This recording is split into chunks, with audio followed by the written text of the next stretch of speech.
Hey, no, I wasn't talking. We hope to see you again.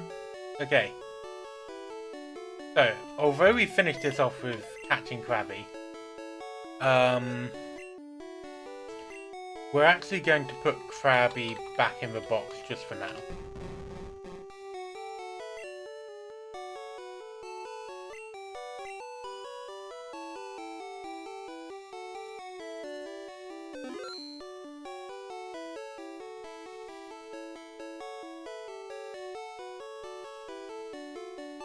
Five, 12, 13. Okay, so this box is nearly full. We're going to release. Yeah, it's a bit weird. Okay, we're going to release. We're going to release.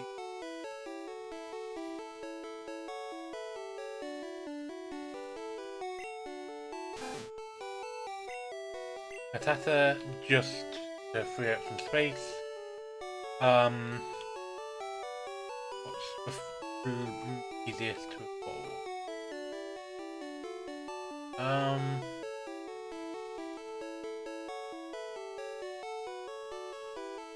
honestly, probably the Abra.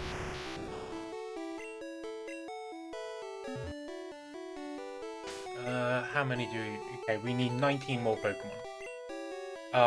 If we evolve, so if we can get the trading system to work, then we can evolve. Oh yeah, it's still asleep because Gen 1. If we can get the trading system to work, we can evolve Geodude, Ghastly, and Abra, and then take those three and Realm Choke and evolve them via trading, which would give us another, what, 16? So 15 because we already got Machoke. So yeah, that would give us 4 times 4. So it would give us 7 new Pokemon.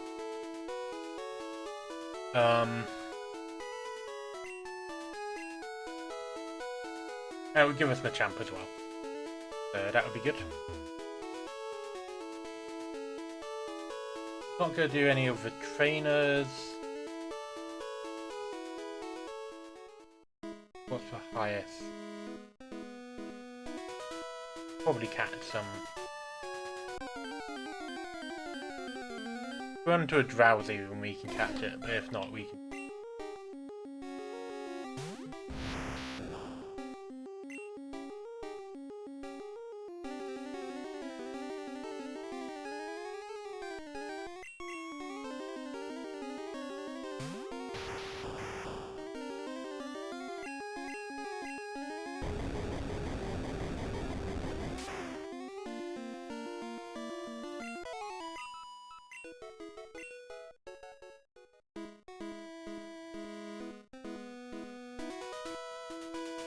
Is a better way of doing this.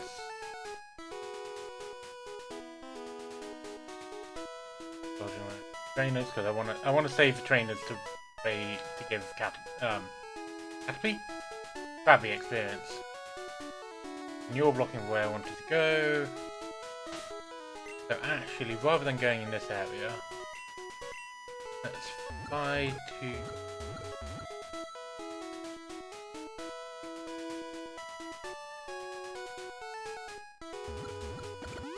Fly to Celadon. A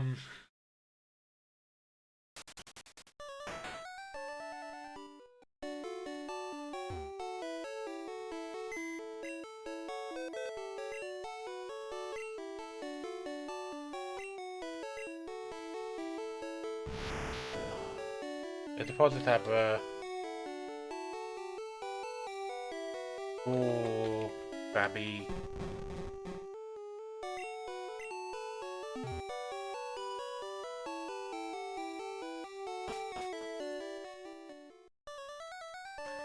But we might as well actually.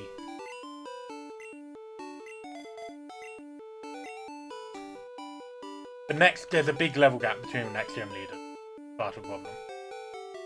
Koga is like level 39 and the others are higher. So, I'm thinking that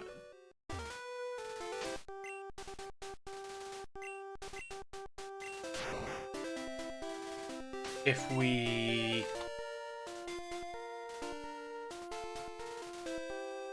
get up to 50 Pokemon, we've already caught Snorlax, so I can knock this one out. The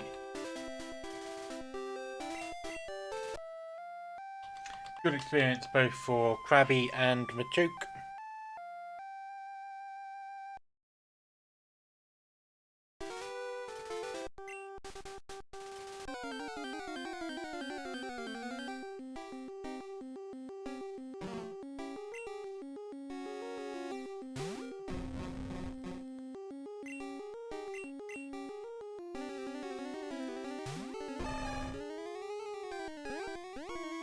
Amnesia greatly increases special. One of them broken boosting moves I've made. I did not want to do Party Chop, I wanted to do Low Kick.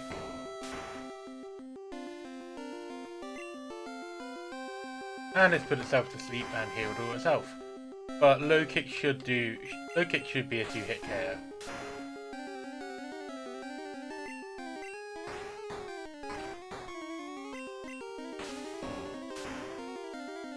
And yep. With Big Yawn, Snorlax returns to a mountain.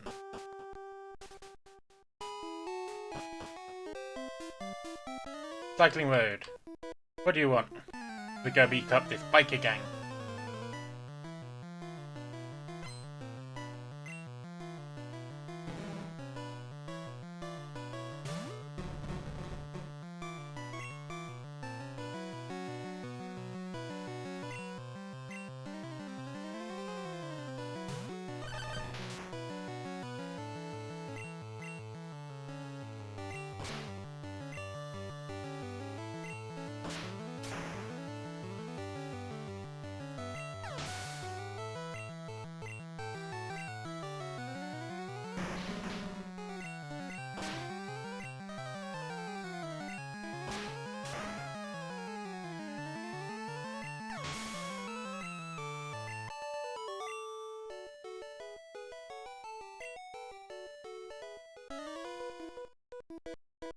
Nice bike, hand it over.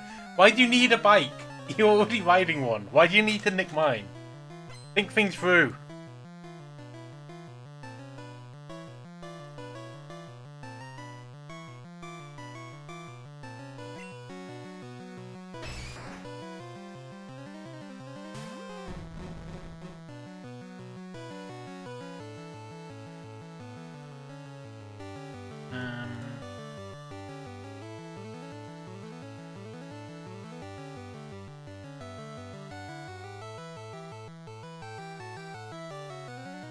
Right, let's send out Firo by just doing a bit of promotion there. May want to ride a bike on their bike. General move pools. We're stuck with, well, we have Fly, but we're basically stuck with Peck and Fly until level 38 when we get Dual Peck.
Go.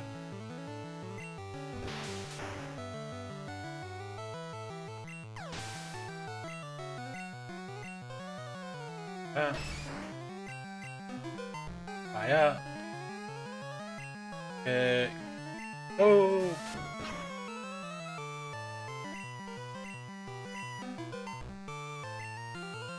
Gen 1 miss.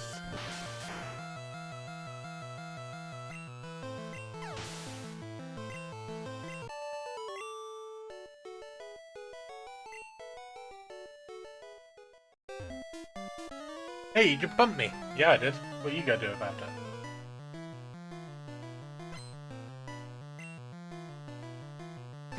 Gonna send out your wheezing, huh?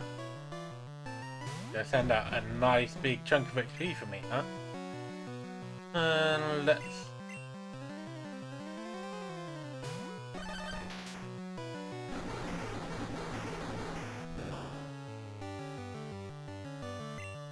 And a poison. Jolly good.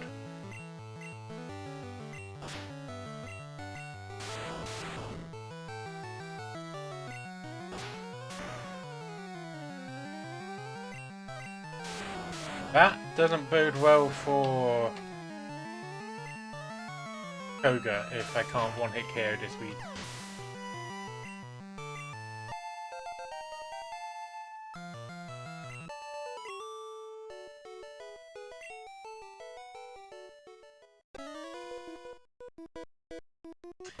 I'm feeling hungry and meat. Jolly good.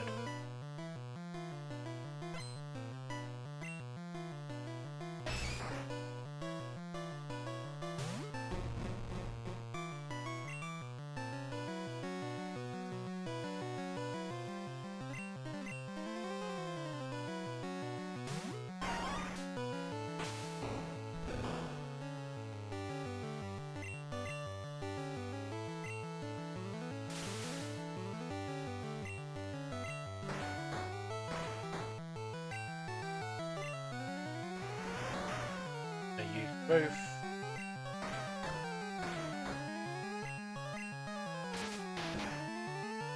Nice.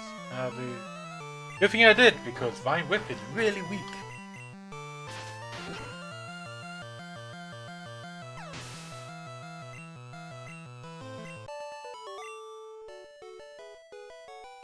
Bad.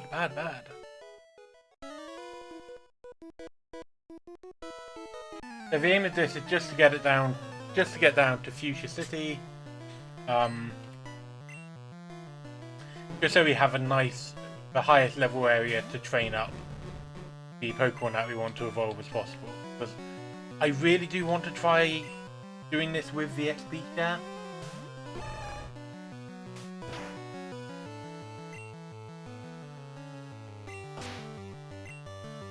Nearly forgot Machoke had Dig.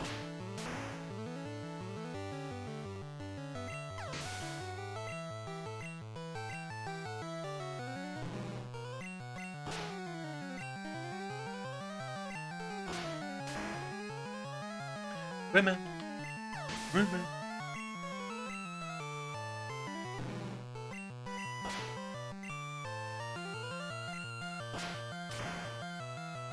What gyms can you do out of order?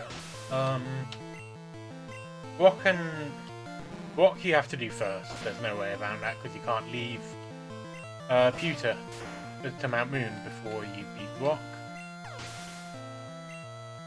Misty you have to do second because she gives you Cut, which is needed for Lieutenant Surge and Erica. But the next two you can do in whatever order you like.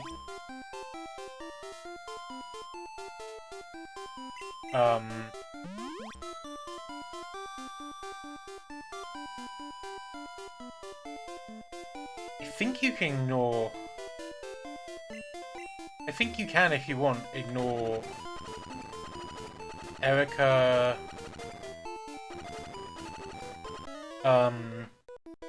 You can definitely ignore Erica. Ignore Lieutenant Surge. You can do Poco and Sabrina. So the middle four, so from Lieutenant Surge through to Sabrina, you can do in any order. You need to do Koga. The only thing with Blaine is you need to do Koga before you do Blaine. Because to get to Blaine you need Surf, which requires the HM from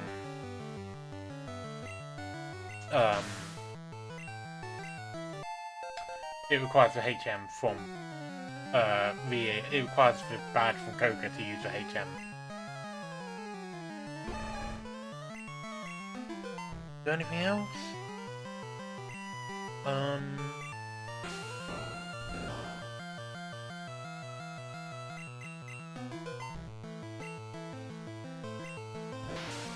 Yeah, Giovanni, you have to do last. He doesn't open up until you beat him the other gems. So yeah, there's actually quite a bit of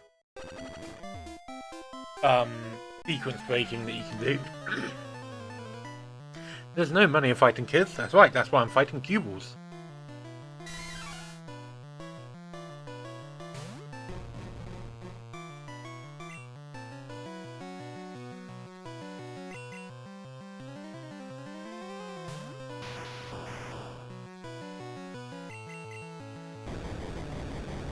I think Sabrina is probably my favourite gym leader from Kanto just because she's so damn cool.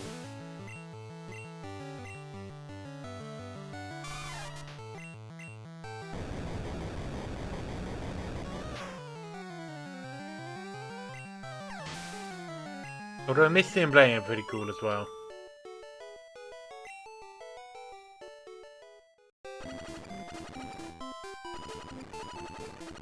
Rock is funny because he's either super easy or super difficult.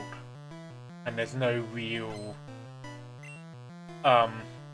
with the starters, he's super easy. In Yellow and some other games, it was very difficult. Oh dear.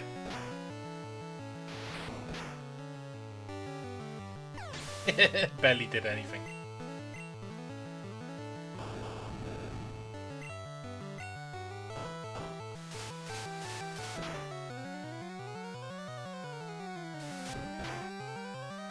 Koga is annoying, but generally not.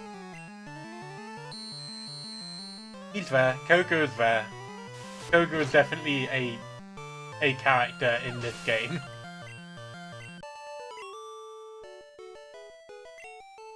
I like Erika in the Pokemon Adventures manga, where she is kind of the leader of the gym leaders in Kanto, at least for ones who aren't under Giovanni. So that's Lieutenant Surge, Sabrina, and Koga. Manga, at least. Not in the games. In the games they're independent, but in manga, half of the gym leaders are actually working for Team Rocket. And the Allied 4 are evil as well, but unrelated. Evil in an unrelated way. Thank you. No more miss mechanics.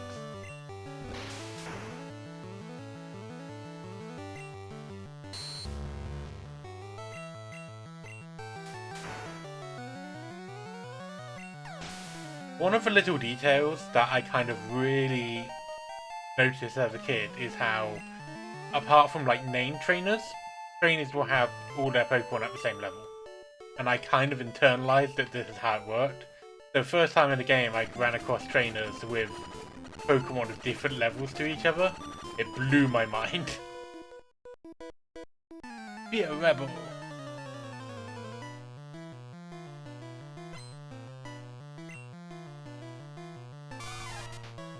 I wonder what cue balls are called in Japanese. But that feels like a funny translation.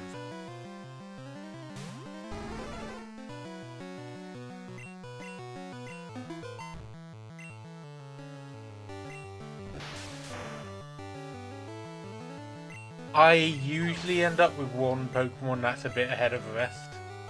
And which one that is will depend on where I am in the game and what I've been doing.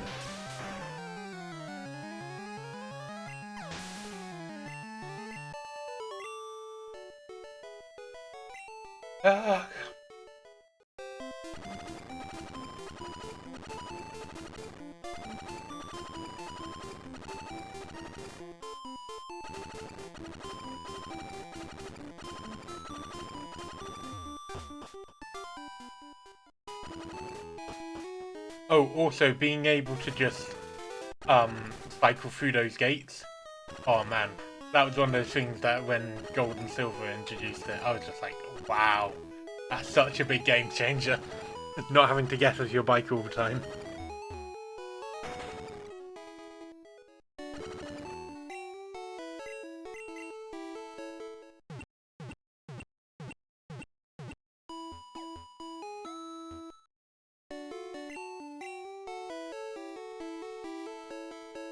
Okay. So I am going to... Let's change box to box. I don't know why it saves the game when you change box.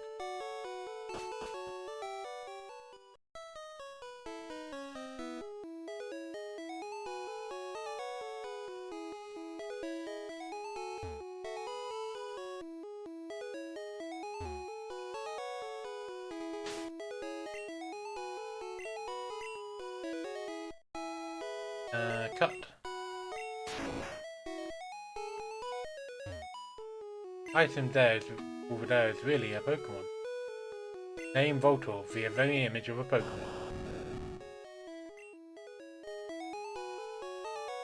Ooh, can I name Chansey? Catching one is all up to chance. Is that why they're called Chanseys? Because catching one is up to chance.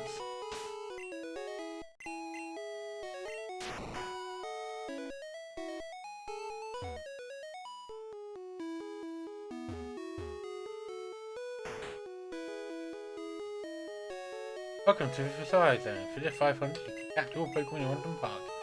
Like to on the hunt? Any special 30 survival.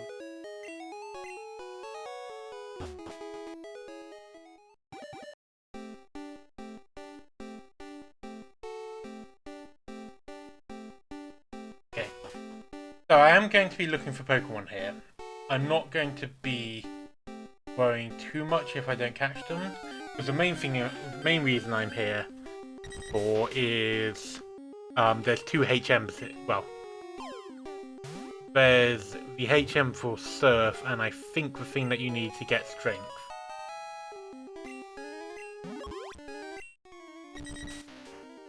A bird that makes work for 4 flying with fast foot speed leaves giant footprints.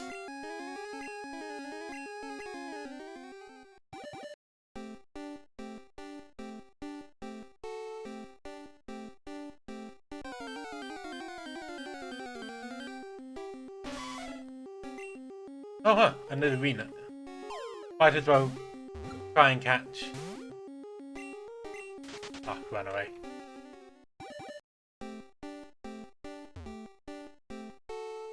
Oh.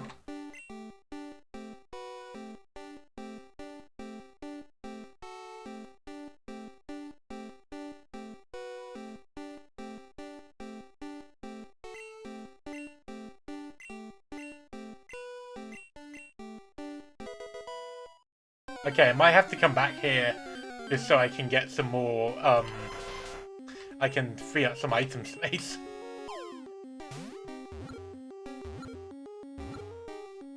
Execute is very nice for our Pokedex because you evolve it. We just need to go and grab a leaf stone from a department store. Often mistaken for eggs, when disturbed they gather and they quickly gather, attacking swarms.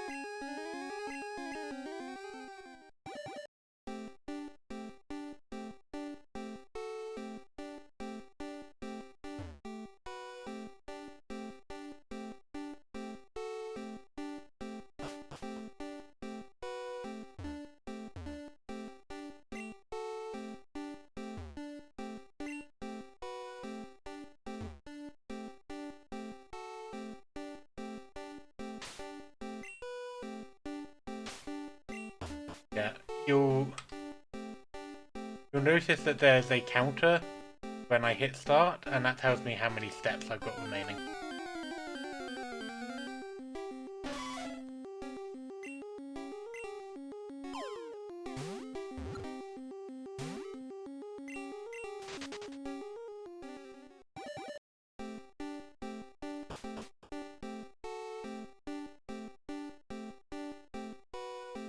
The item bag limitation is really annoying.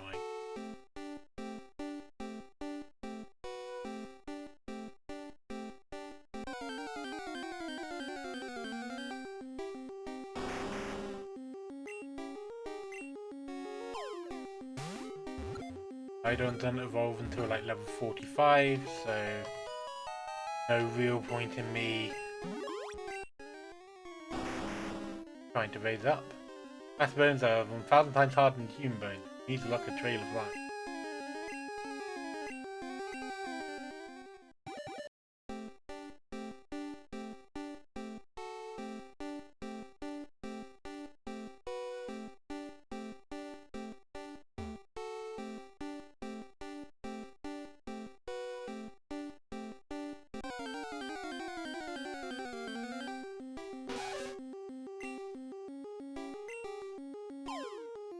If we can catch this one, it will make it evolving it, and then evolving it with Moonstone into Nidoqueen a lot easier, so...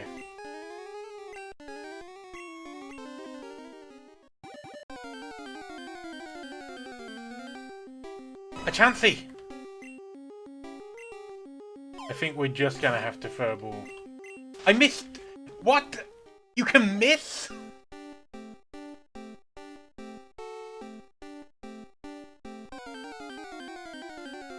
You can miss.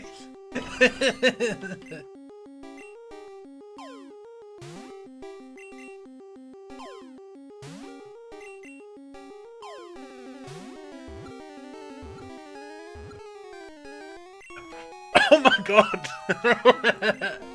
I spent so long in here as a kid looking for Chanseys, and then I find 2 of them and catch this one, a rare and elusive Pokemon that is said to bring happiness to those who manage to get it. I don't want to give a nickname to it, but I'll definitely take it.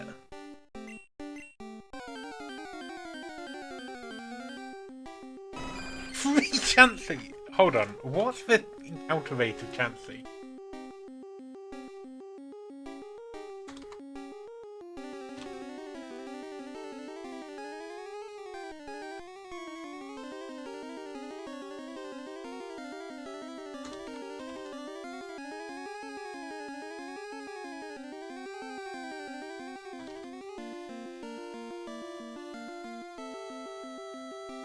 I'm just looking up the encounter rate.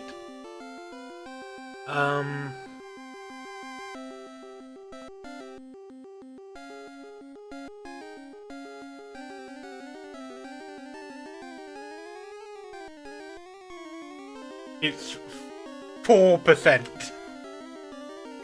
I don't particularly want another Chansey, so, you know, we'll run, but still, that is... Secret House is still ahead.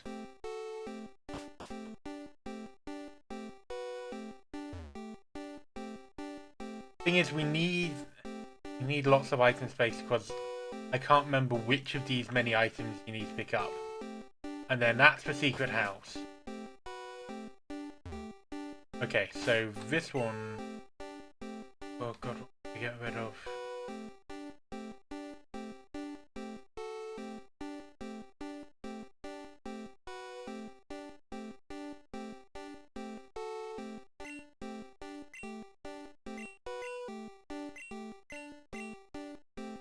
Ah, finally, you're first person to reach Secret House. I'm getting worried when no one in our campaign tries. Yay, we got Surf!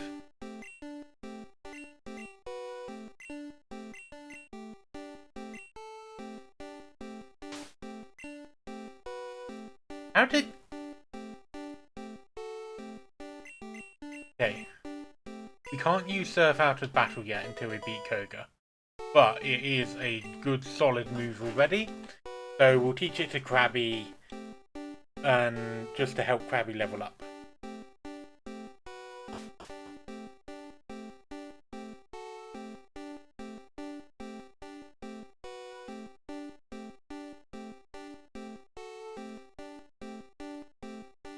And then we might as well just walk around and see if we can get something we haven't already caught. I got an Execute. Only got 54 steps left, so that's probably one battle.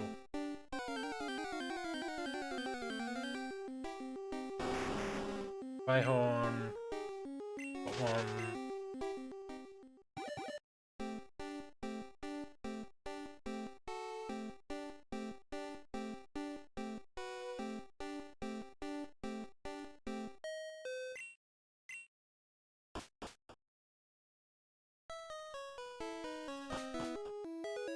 Possibly, although general misses are 1 in 256 chance.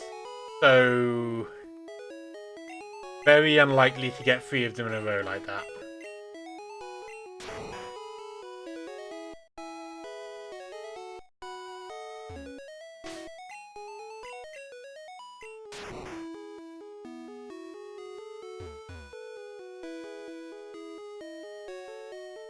Oh god, I forgot that Future for some reason makes you go around here as the only way to get into this area.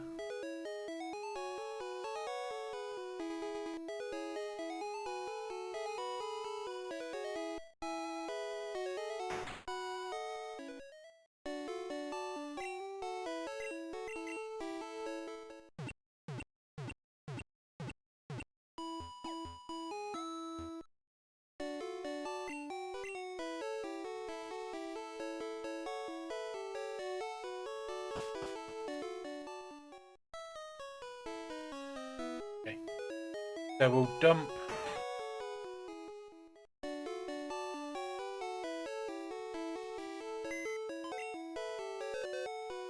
we're starting to get to a point where I want to think about our final move set. So I'm gonna put all my rare candies in there. So at some point I need to go and do just a lift key. I don't need that anymore. I need to do a bit of an audit of my TMs. See what I want to give away. And what I want to use. Put a ring. We've used. Let's save a hyper potion for the. And the elixir.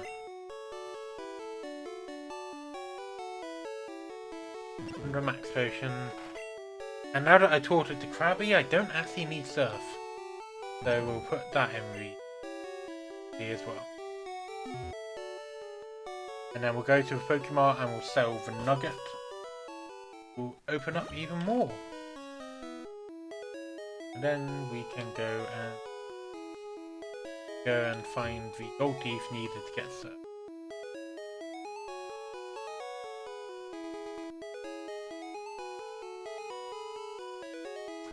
Next step, work out where this Pokemon mark.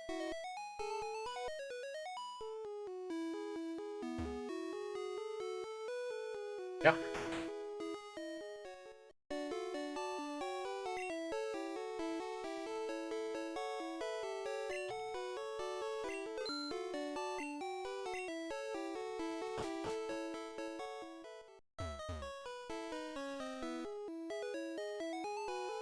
Ah.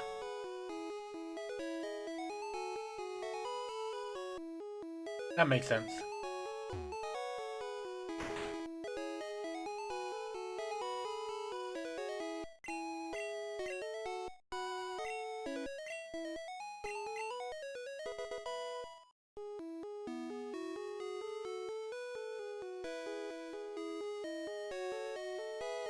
Ooh, we can catch a genie here. With the Super Rod. So it's probably going to be worth...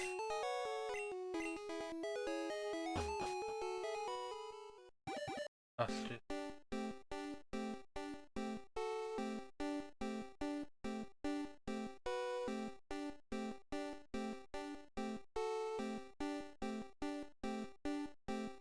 Okay.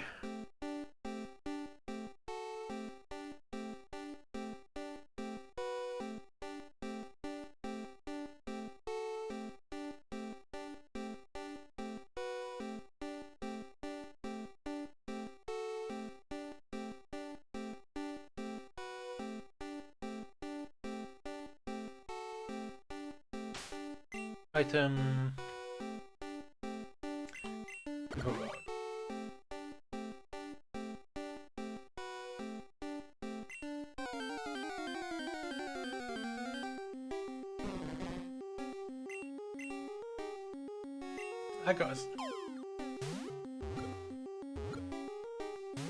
I kind of appreciate what they were going for in the Safari Zone, but I don't think it really worked.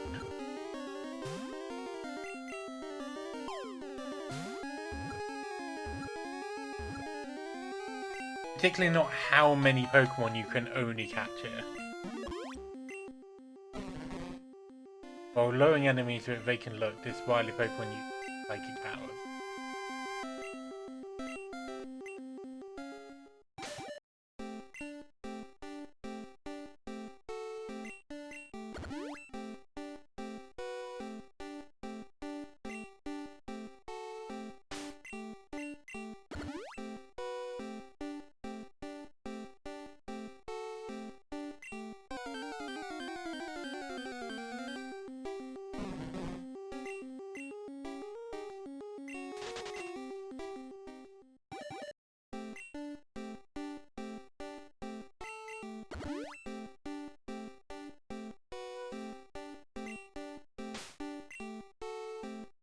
What is... Hold on, let me just double check.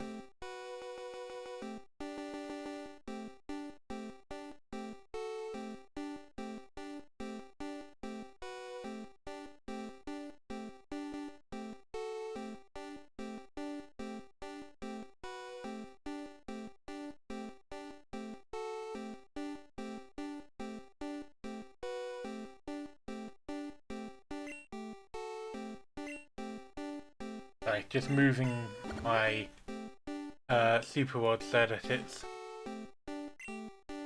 near the top. The sound doesn't seem to like it.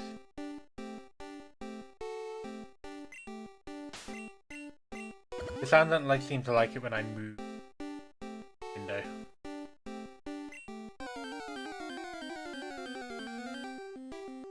Slowpoke!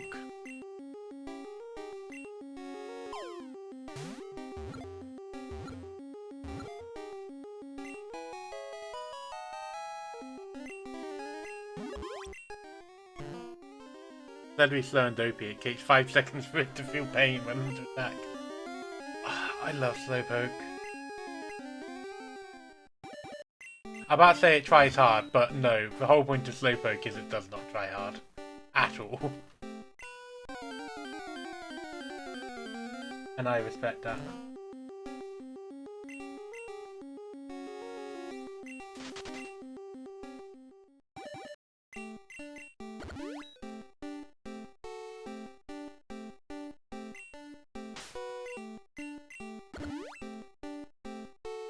We're just going to do this till we get a Dratini. And then we're not going to evolve the Dratini because those things take ages to level up.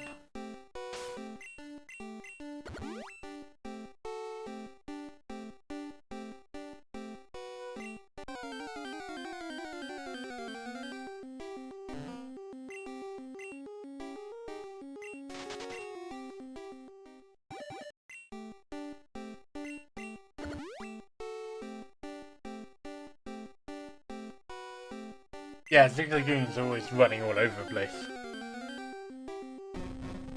Zigzagoons have too much energy. Slowpoke doesn't have enough.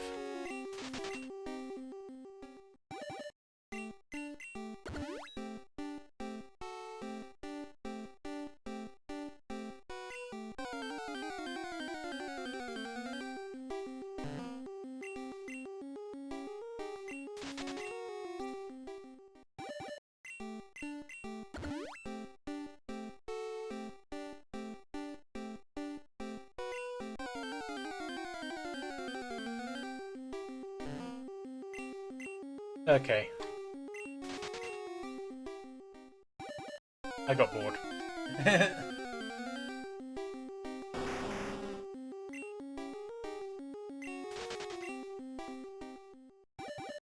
I also just need blue, so I will be Right back. Just mute myself.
Okay.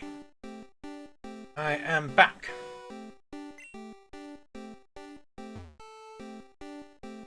Cursor.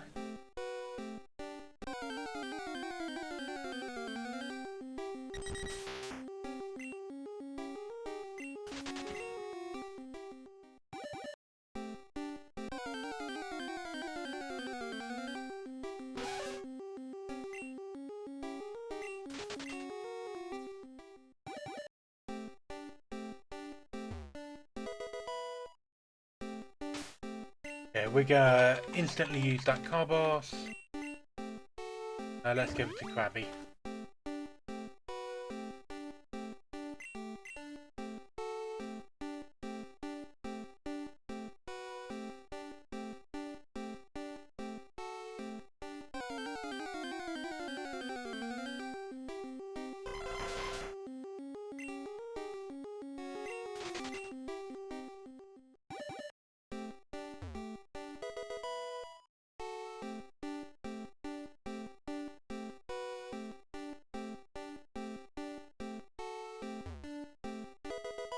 Man, there's a lot of valuable stuff.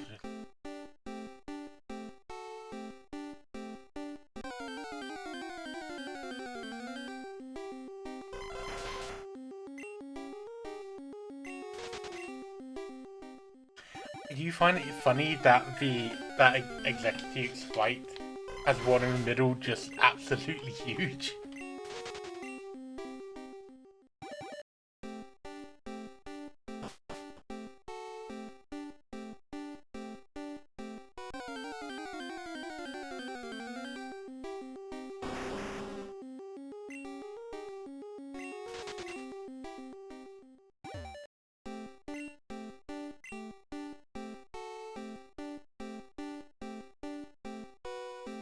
Which is funny because that's not how it's ever been portrayed in any other media.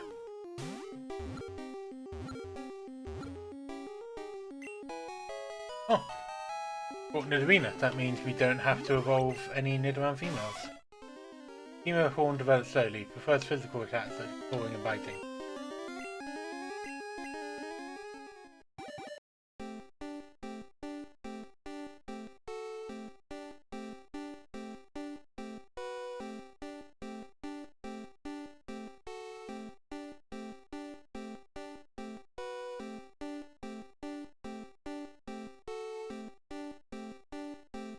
Is that just an empty area to waste our time?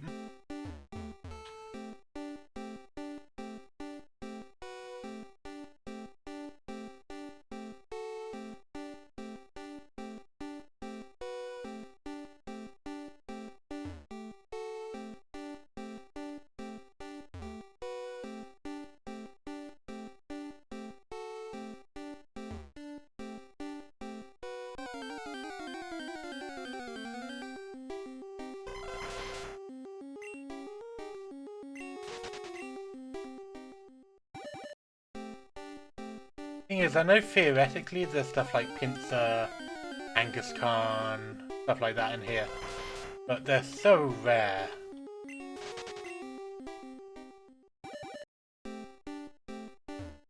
Honestly, I think one of the issues with Safari Zone is that it takes up... There are Pokemon in here that you can only get in here, but that's a problem because it means that there's less variety to go around everywhere else.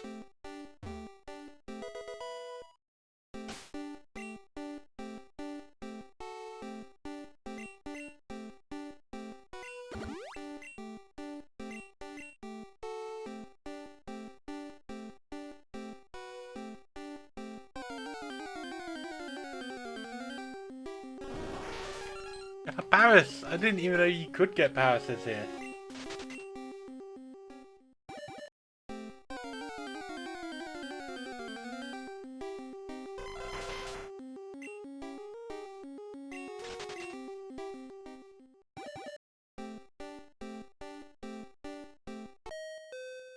Damn it.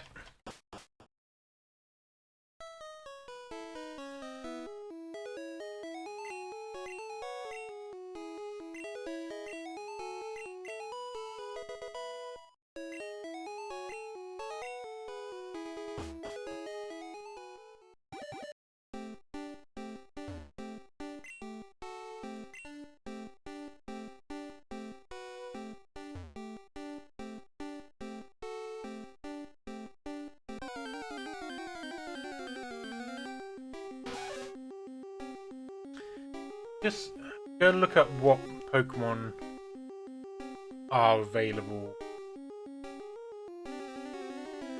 Yeah.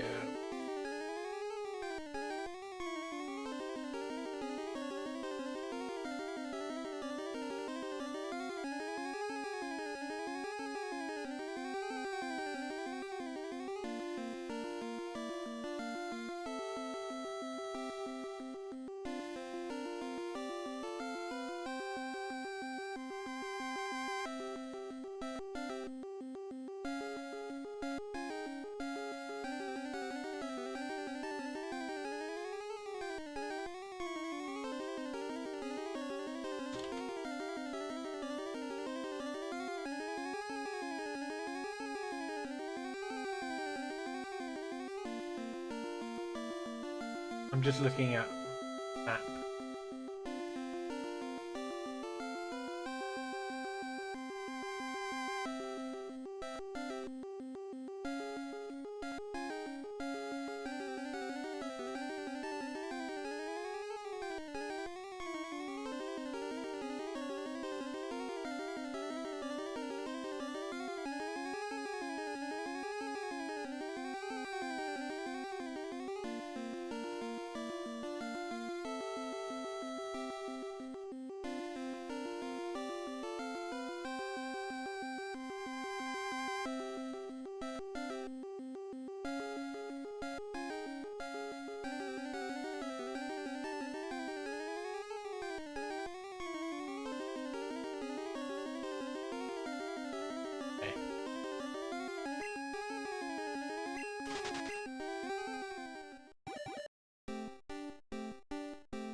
I'm currently in area 1.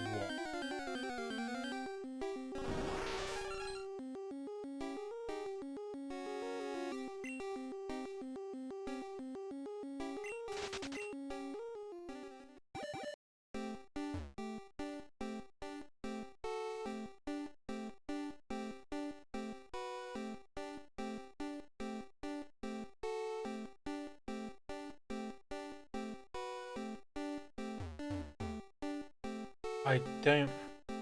Other than a 1% chance for a Pinsir... Fucking hell!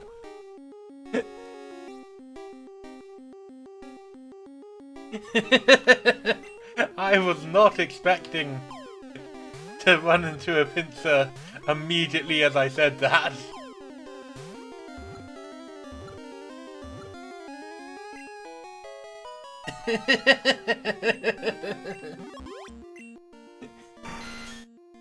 If it fails to crush your victim in its pincers, it will swing it around and toss it hard.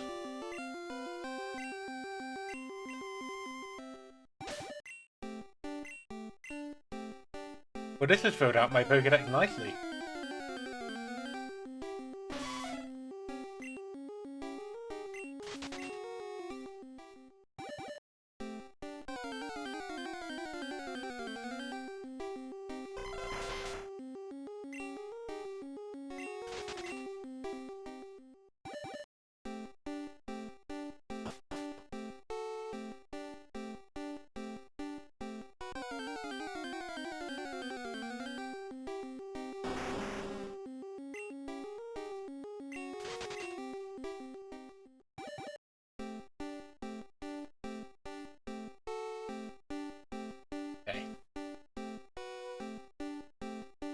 But it is area 2. Let's just check area 2, anything interesting. 5% chance of a Venomoth.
Doop-a-doop.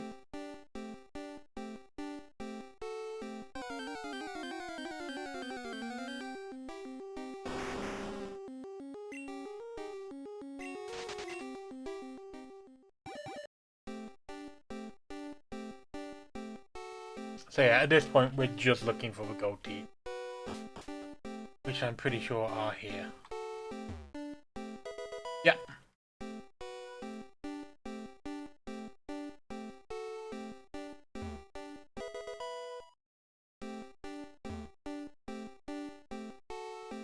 Big surf to get over that.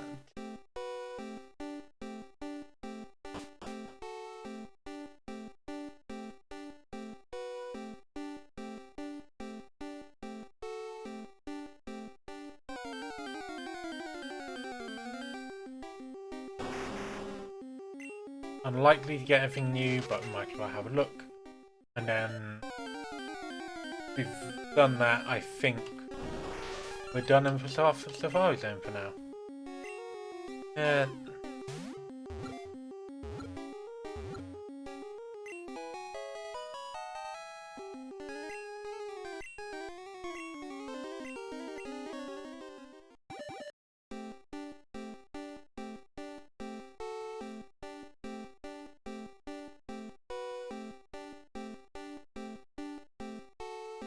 Then we can move on to evolving some Pokemon through level up and stones.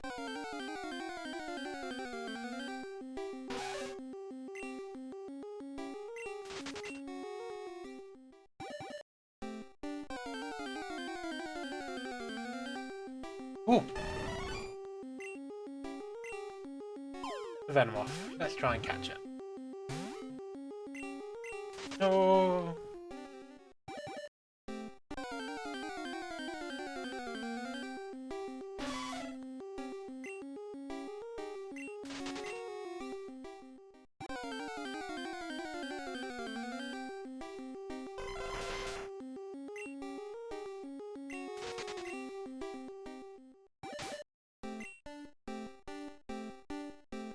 And we get an area 2.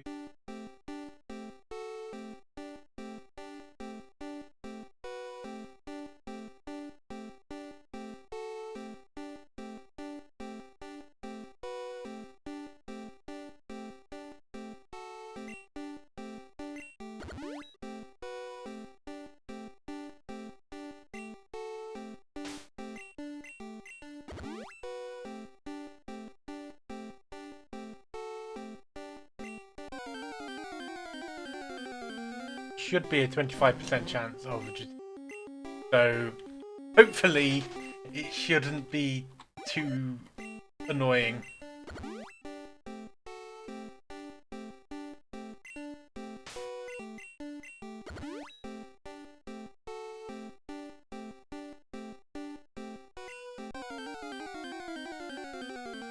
Hello! Yes, it is. It's time for Pokemoning. We're currently in the Safari Zone, trying to capture the genie. Neither have I, which is why I kind of wanted to go back and just try it. I am finding it's actually really enjoyable. The main issue is just, honestly, the Pokemon's move pools. But the fact that there's less plot is really helpful. Pokemon games don't have good plot, but that's not going to stop them trying.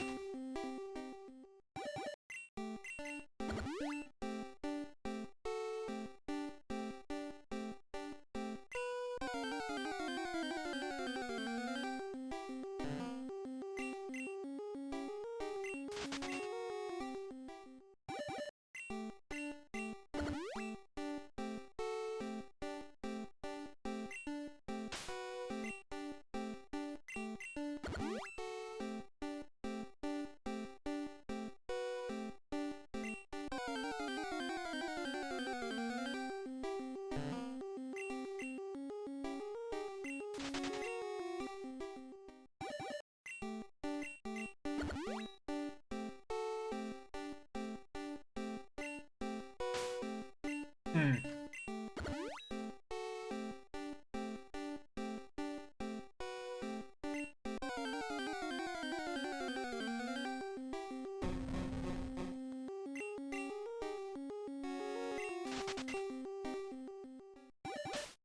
I think one of the problems is that main games are kind of limited by what they can do, and I know Mystery Dungeon uses legendaries, but they also use much more of like other Pokemon.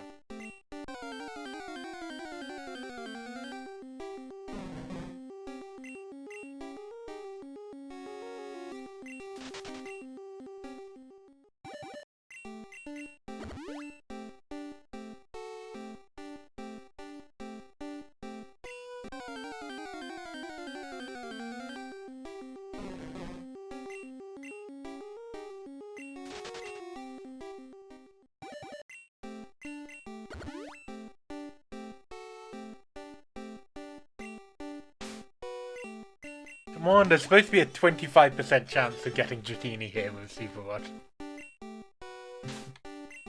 This is clearly lies. The weird thing... Yeah. The weird thing about, Dratini's family line, I always thought that they were special attackers, but they're not. They've actually got the highest attack in... Dragonite has the highest attack in the game in Gen 1.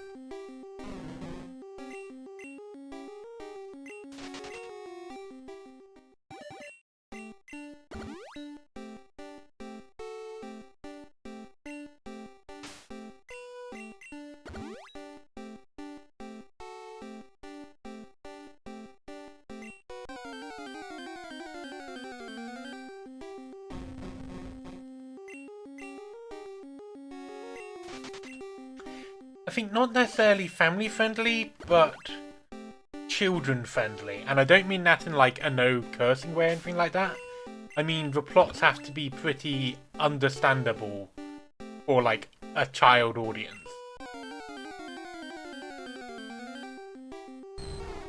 Finally!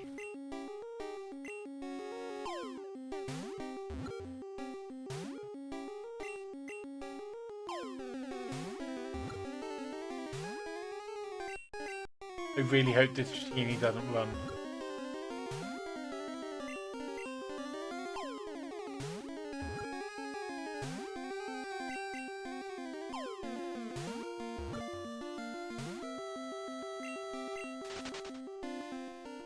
Can it ran? I'm not gonna do that again.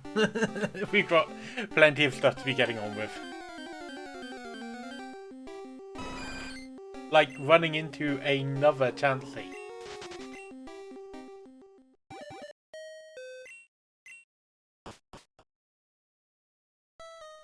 Yeah, and I think that's fair of them to do. Like, it's just one of those things they need to do.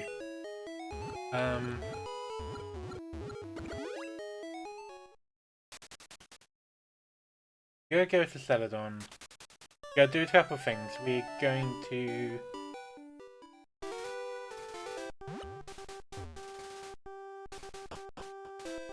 pop through here. Whoa boy, I'm parched. Huh? I can have this drink? Gee, thanks. Look. If you want to go to Saffron City, you can go on through. I'll share this with the other guards. I think we can find Vulpix here. I haven't been in this patch of grass. But might as well catch a Vulpix while we're here. Yeah, I'm going to put most of my party temporarily in PC. And just go and grab, I'm going to grab all Pokemon I can evolve using Evolutionary Stones. And just do a bit of a... evolving thing. We've got our entire team.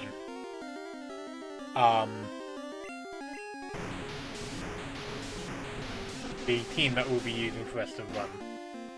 Krabby is the last member. I'd love to want Gen 1 critical hits.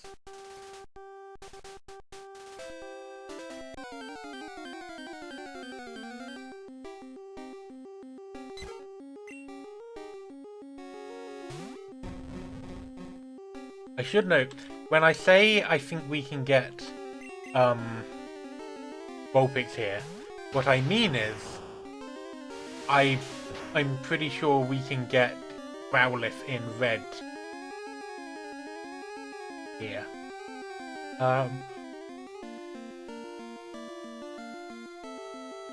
Yeah.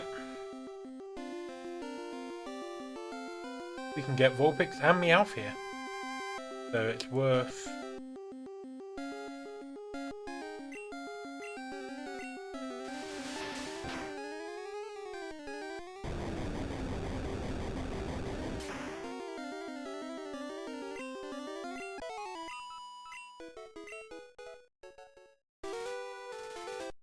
So my current aim is to get 50 Pokemon in the Pokedex so that I can then help out.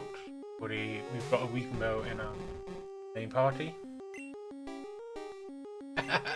That's fair. Oh no, not that. Oh god, Gen 1 trapping me. Very goddamn annoying.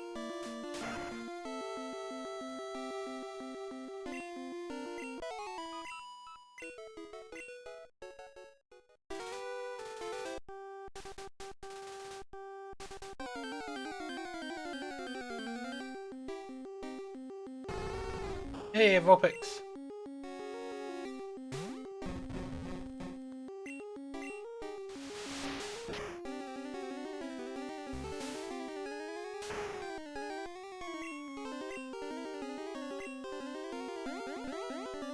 I feel sorry for Krabby in Gen 1, mainly because it has a massive attack stat. Oh, god damn it, it's good great. Krabby has a massive attack stat, but all water-type moves are special in Gen 1, and it gets a really bad move pool.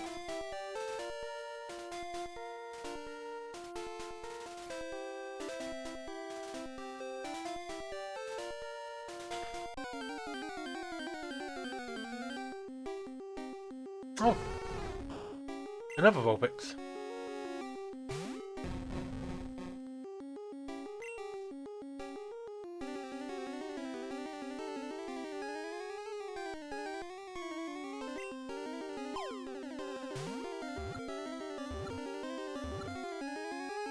Oh yeah, Gen 1 and to a degree 2, they didn't really know what they were doing, let's be honest. By the time birth, it had just one tail. The tail splits from its tip as it grows older. Right, we just want to grab Meowth if we can find one here. I think. Okay, Meowths are apparently 30%, have a 30% chance of appearing here. So, we shouldn't have to look that hard.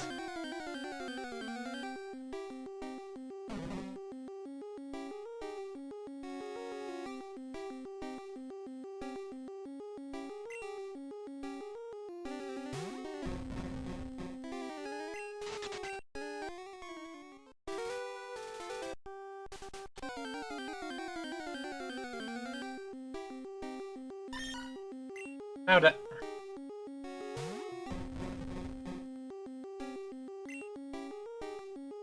Some D-sum manipulation?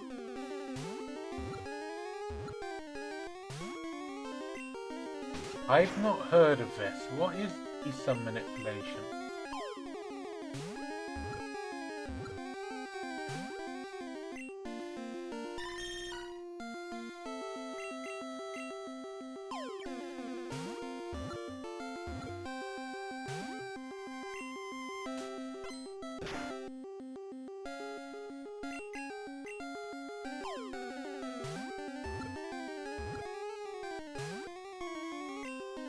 Oh, okay.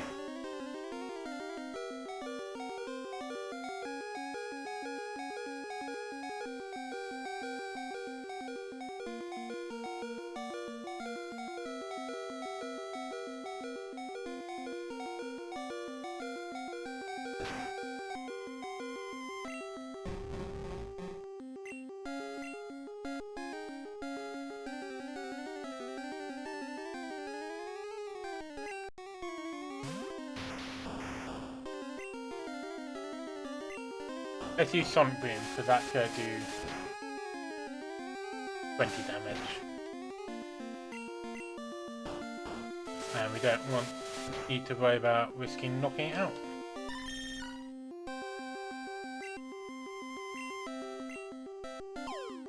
We don't have to worry about our Pokemon's happiness about being knocked out, because it's Gen 1. They don't have happiness stats yet. Draw circle objects, wander the streets on a nightly basis, look for drop loose change.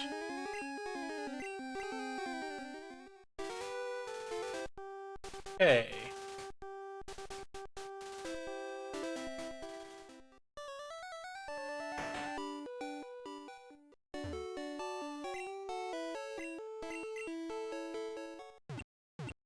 While we're here, we might as well go pick up that Eevee.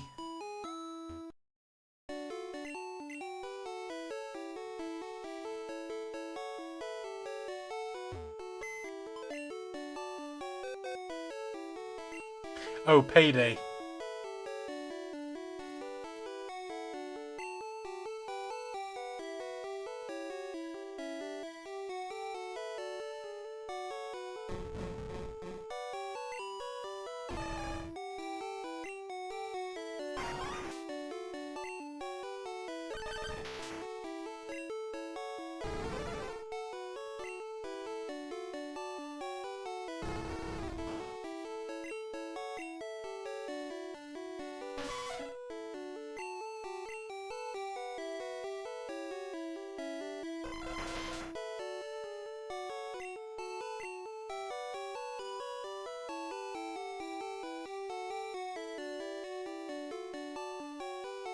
Oh.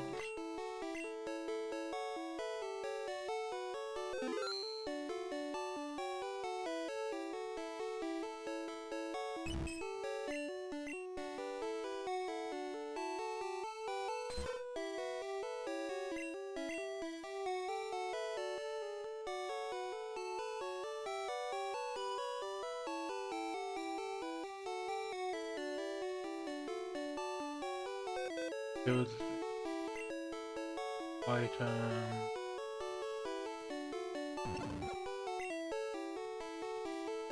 Okay.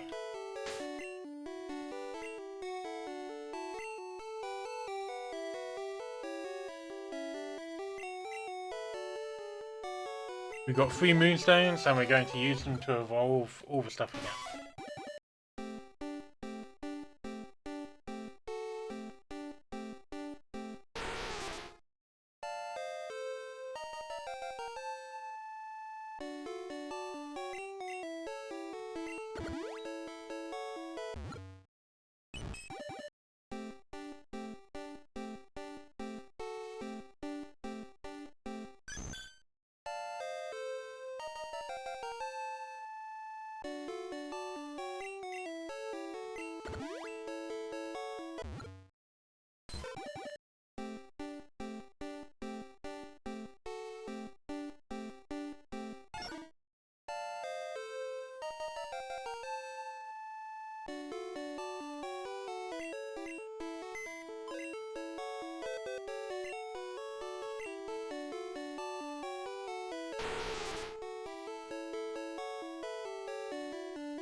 God, I can't remember.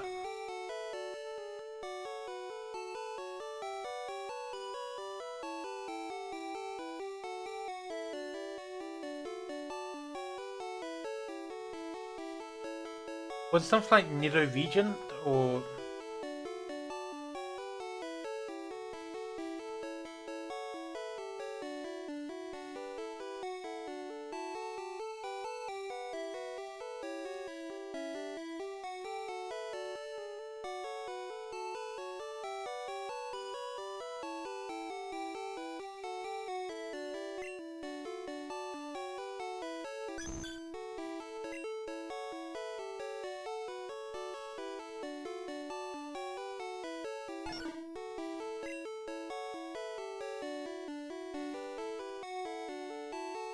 Huh.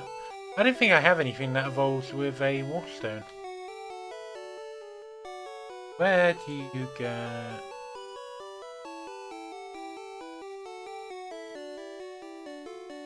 We're gonna take out. We're gonna change box.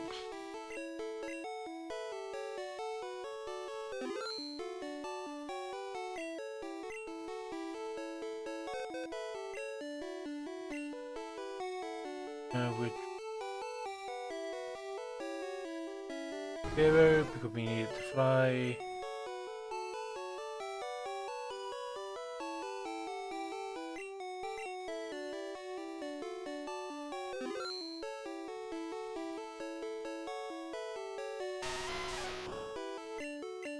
You dude and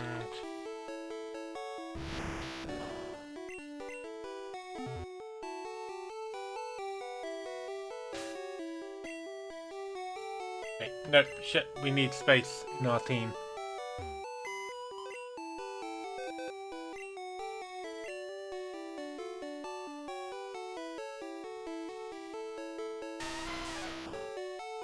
But I'm gonna go and get the Eevee. Okay. I just need to get 6 more Pokemon in my Pokedex.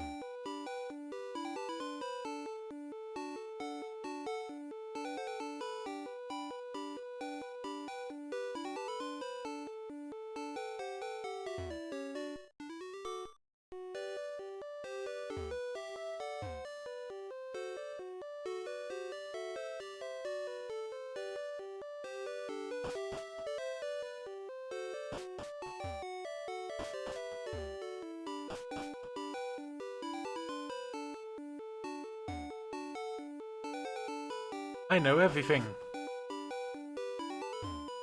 I know everything about the world of Pokemon in your Game Boy. Get together with your friends, trade Pokemon.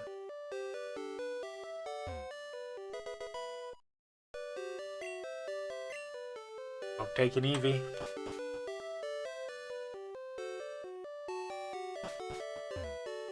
Right. So what we're going to do, we're going to evolve. We're going to go and get the 3 stones from the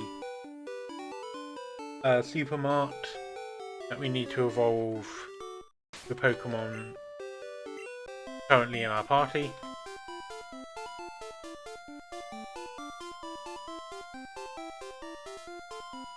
I'm not sure.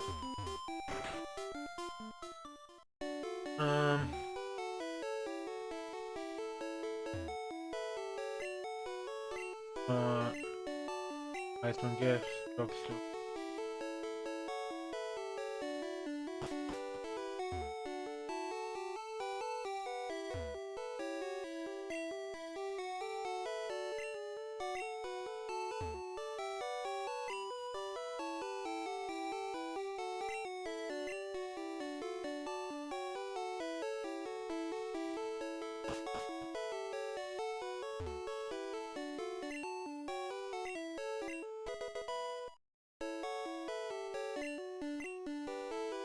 Ah.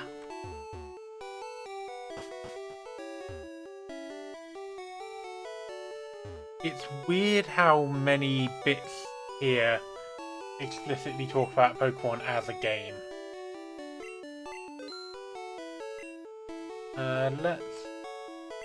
Let's evolve into Vaporeon. Vaporeon is my favourite. And since we're not using it, we can evolve into anything we like.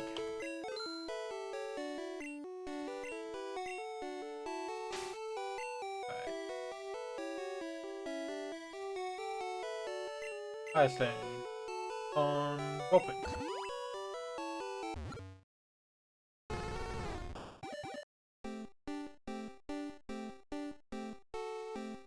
Then the final step in this section will be we're going to level up an Abra, a Geodude, and a Ghastly until they evolve, which we will then use. The emulator that I'm using should be able to trade, and I've got a Pokemon Yellow save set up so I can trade. So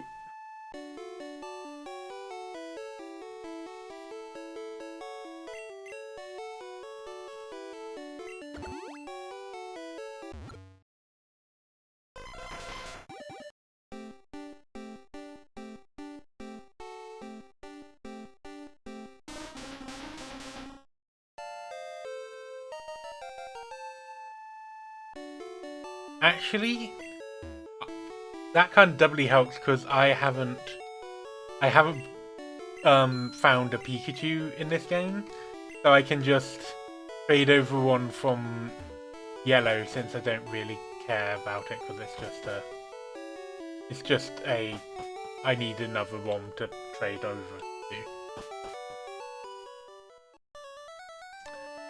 I can trade that over.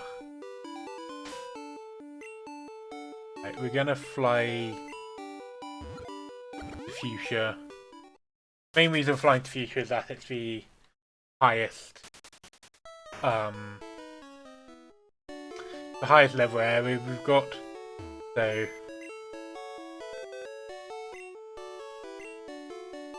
deposit Ninetales. Circuitor.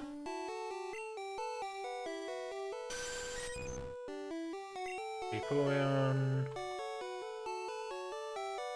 And we want Ghastly.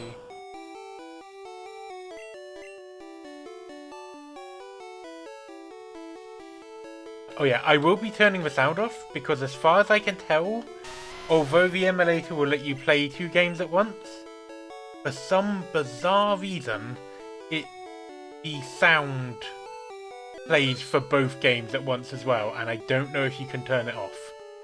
I haven't worked out how you turn it off.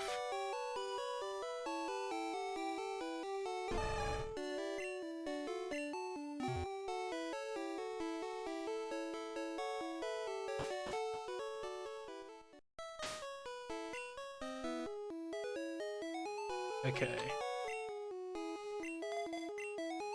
You do that lowest level.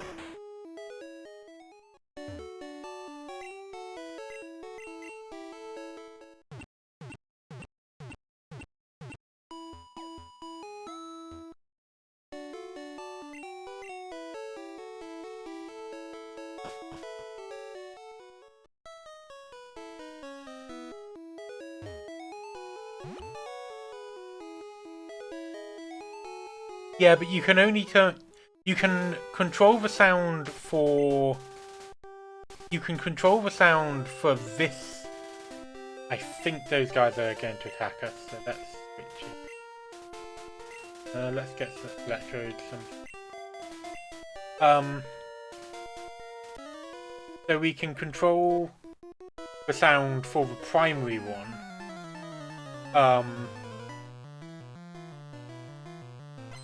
But not the secondary one. And it is a primary-secondary system.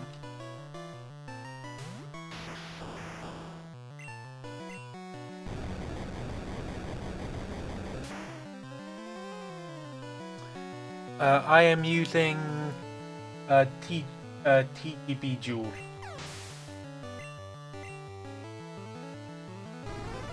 Oh look, a bird. A bird keeper. I think I made a good choice in what Pokemon I I sent out here.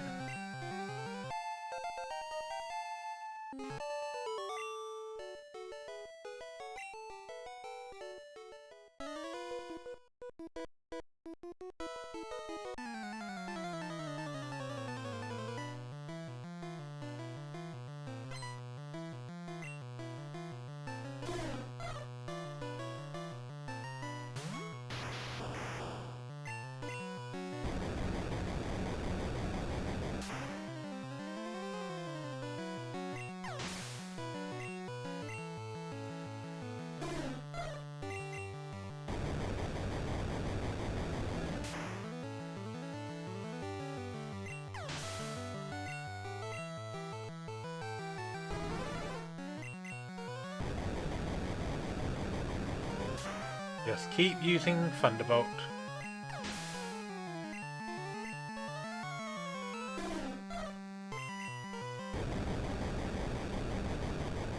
Actually, if these are all bird keepers, then they're going to pose so little threat to us, I can probably...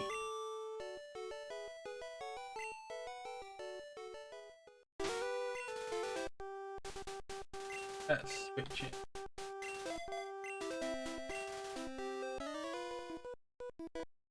Got a whiteboard next to me, just covered with notes for my team.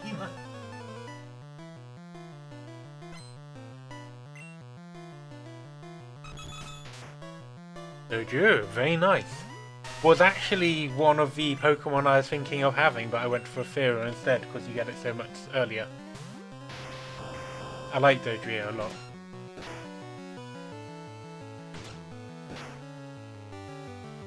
Might even be able to outspeed Electrode, even though Electrode has the highest speed and therefore the highest critical hit ratio in Gen 1.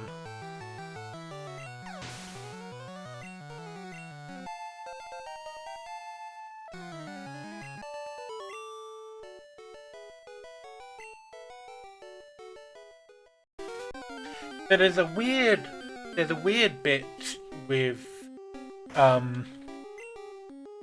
Gen 1 leveling, which is that if you get enough XP to jump multiple levels, you jump directly to that level. So if you're level 5 and you jump to level 9, you won't learn any moves that you learn at level 8. This is actually a problem when trying to do minimum battle runs, because if you're playing with Squirtle, minimum battle runs, Brock will level you to level 9 from level 6. So you will skip Bubble at level 8, which means that it's really hard to beat Onix. Because the Geodude will do...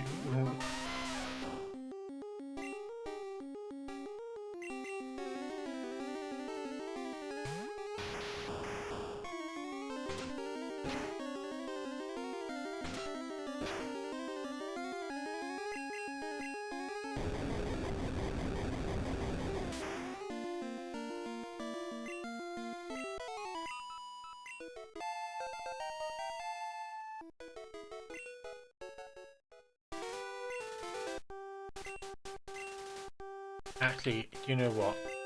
Abra evolves at level 16. Or 18. Either way, it's in. So, with the trades, I only need one. So, we'll... rather than spending ages... minimum battle routes generally use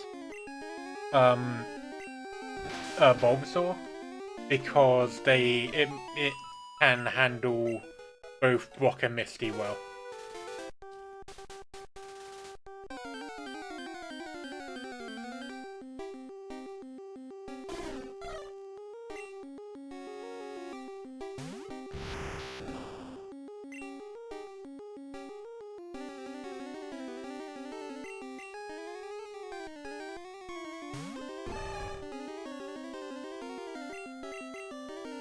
So, fun fact, in Gen 1, Karate Chop is a normal move. And it has a high critical hit ratio, which means it practically always does a critical hit. I'm gonna go and beat up some guys on Recycling Mode. I was just like, let's not beat up any trainers, and now I'm just like, no. The wild Pokemon aren't high enough level to make this worth it. We've got some trainers left to beat up on Cycling Road, we'll just go beat up them. Like this guy. Hey dude.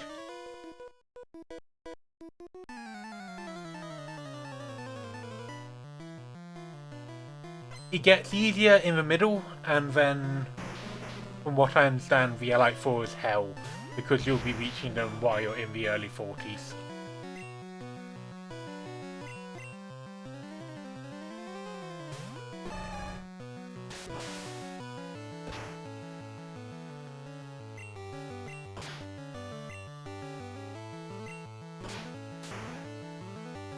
It's not your relative speed, it's your base speed.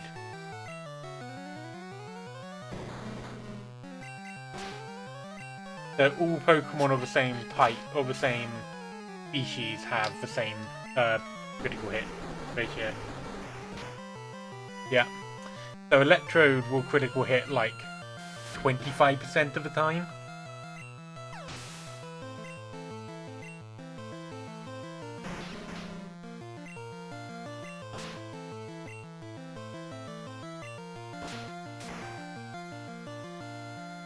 I don't think so. I think it's just your speed.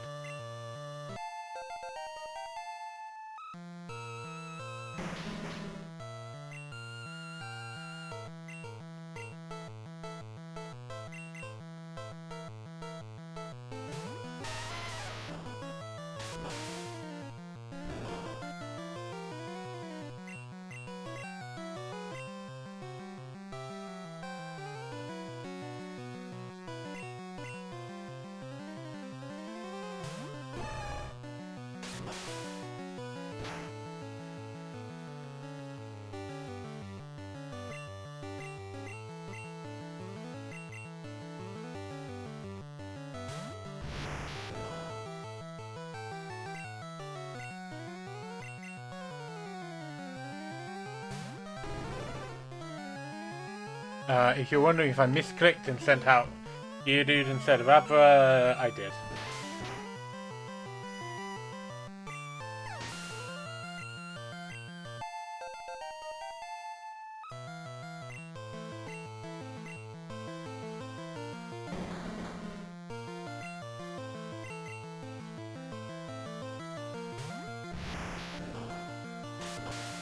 Ooh.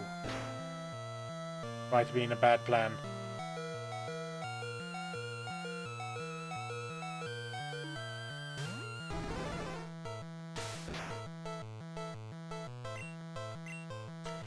I don't actually. I wanted to, but I think this is going to take a while because they evolve at about the same level as wild Pokemon that I'm facing, which that's just not that's not great. So I think we're just gonna get a Kadabra and then fade.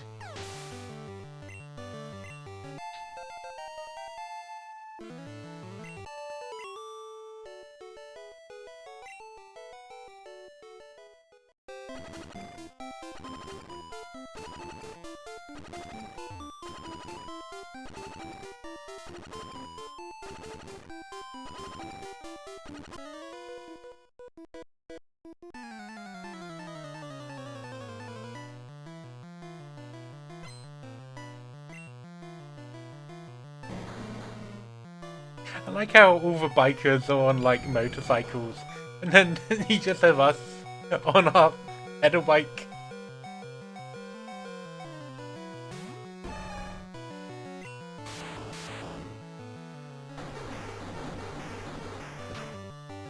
This might actually knock the choke out.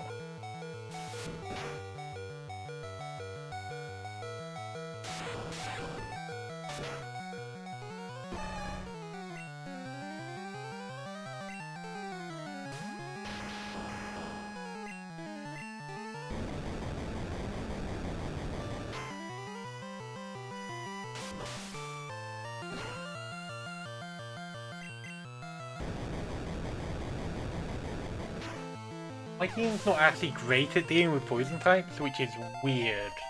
I'm not used to that. Okay. I think Abra should be evolving this level. So we just need to take care of the muck.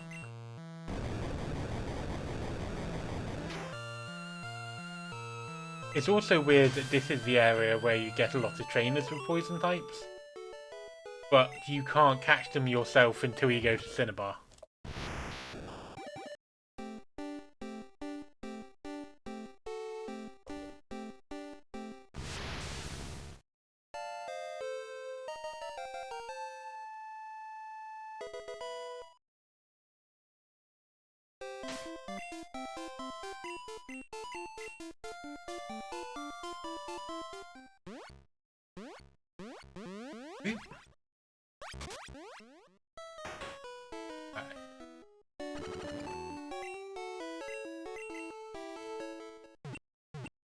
Okay.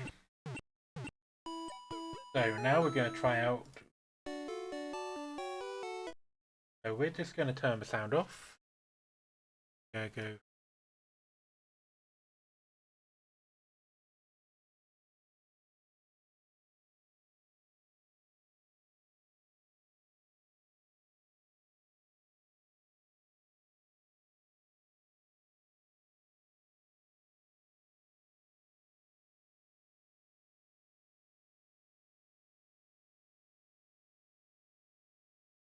And Pokemon Yellow has... Okay. So what I'm going to do is... It will only take me about a minute or so for me to get... For some reason the save didn't go through. I don't know. What I'm going to do is... Shrink down Pokemon Blue for now. Then we're going to do video capture...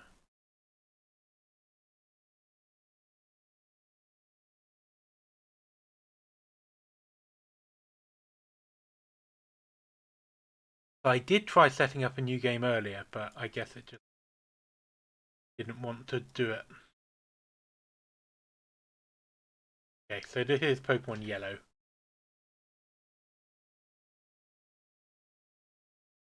And we're just gonna... Oops.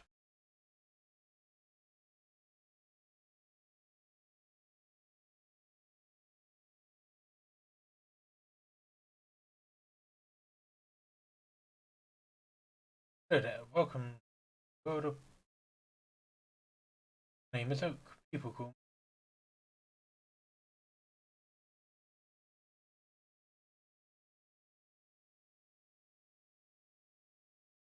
God is habitat creature. Some people Pokemon are pets, others use fights. Myself, I see Pokemon passion. Just what is your name for purpose of this is Hello. Right, so your name is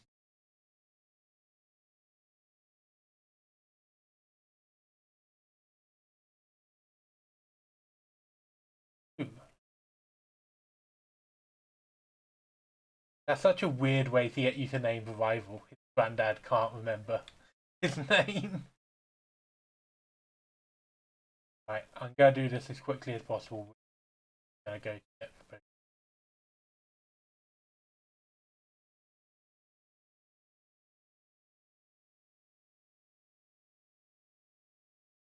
Oh, hey, wait, don't go out. Oh, close. Well, Pokemon live and talk. Now we see.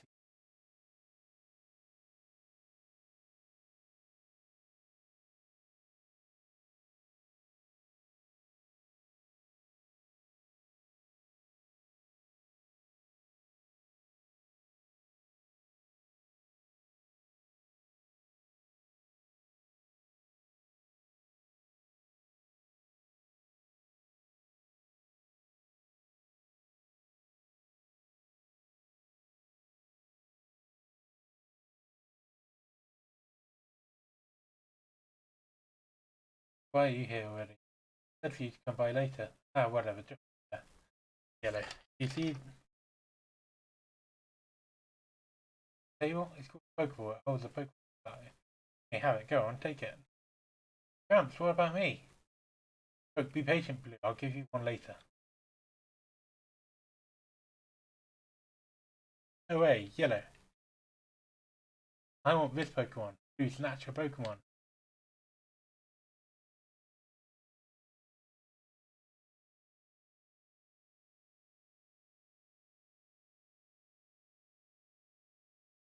So I am using the speed up button.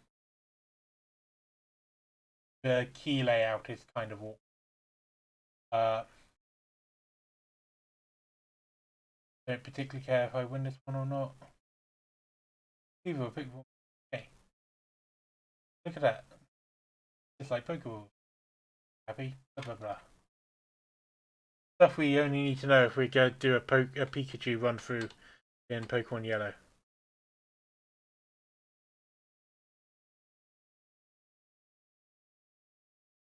Oh, wow,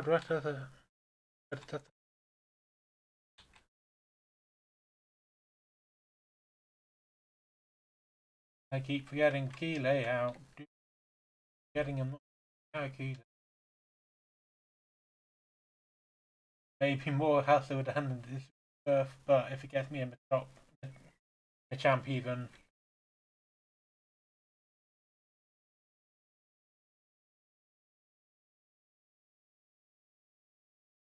Under shock.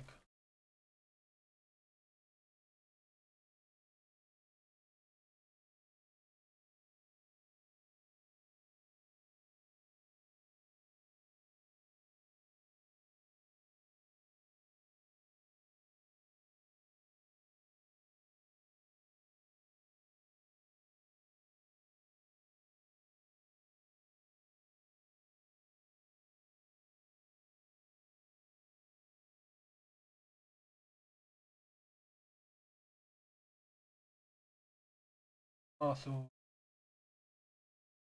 sorry if this isn't particularly filling, but I did try to do this off stream, but apparently it didn't work, so get to see it again.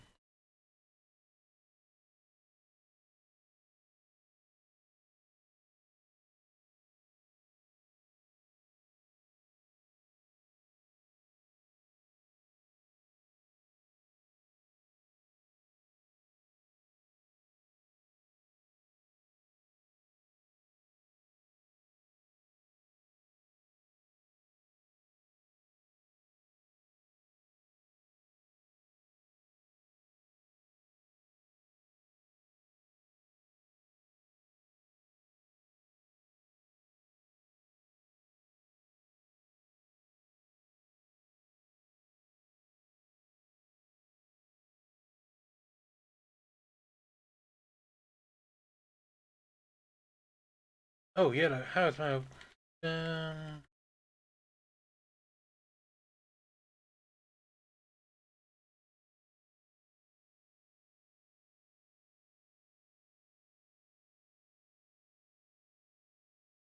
I don't think I need two Pokemon. I think I can just trade with Pikachu.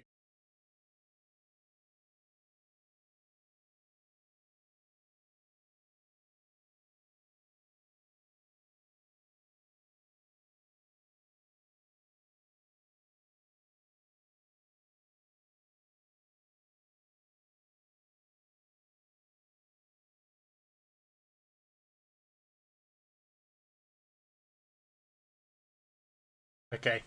I'll go and get some Pokeballs and just catch myself something. And evolve it. Not evolve it. The cactus or something.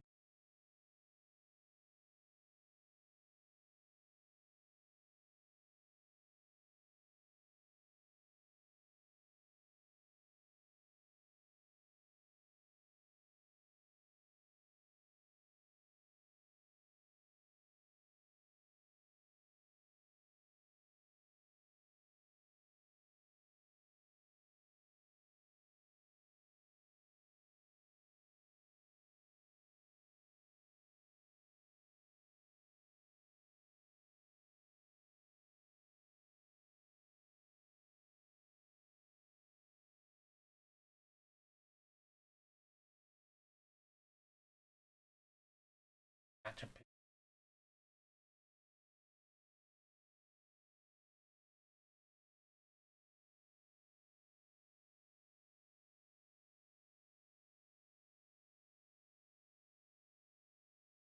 of course it's...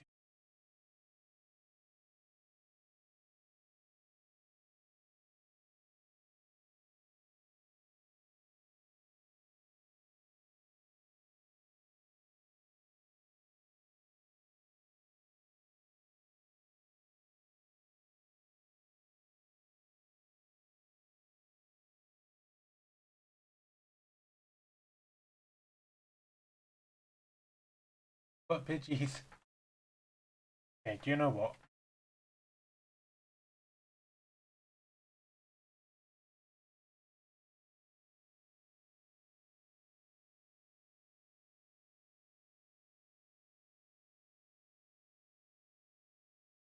They those are. If that do...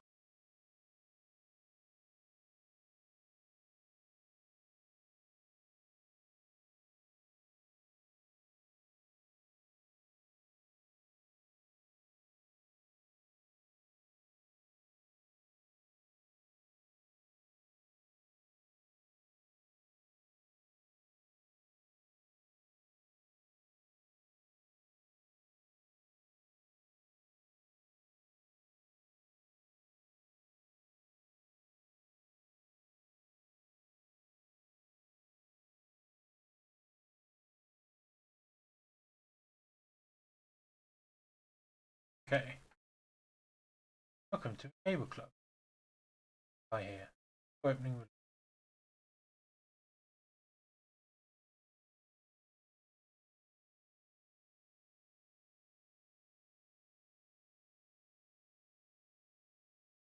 Trade Center.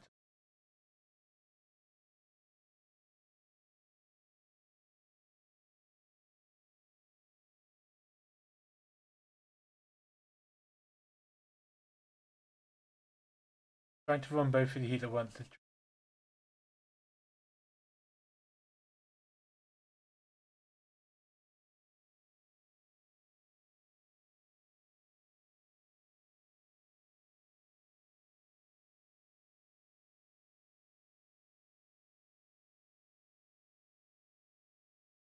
And Pikachu will be traded.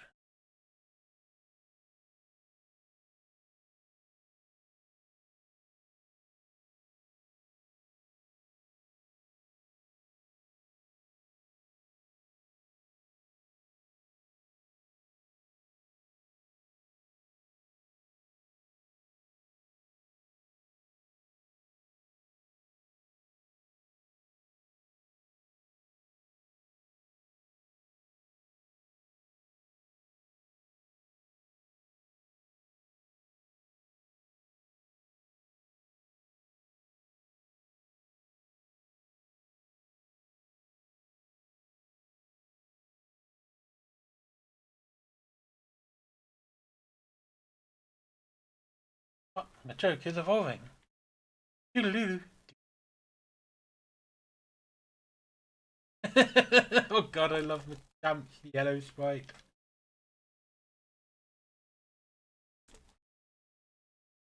Joke evolved into Machamp. Yeah, it's pretty slow. Okay.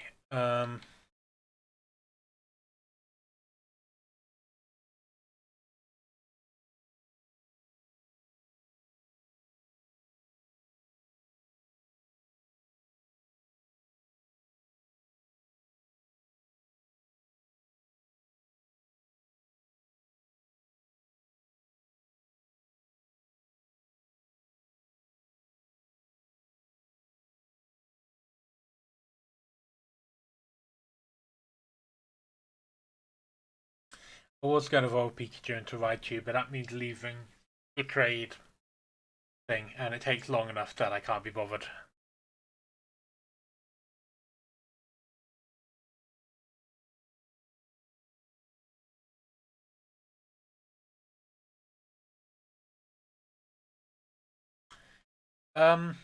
If you're up to it, I know you said you weren't vocal. I'm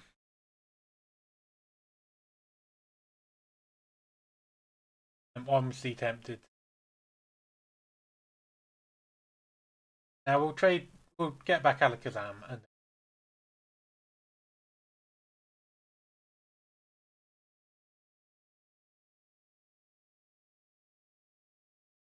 Okay.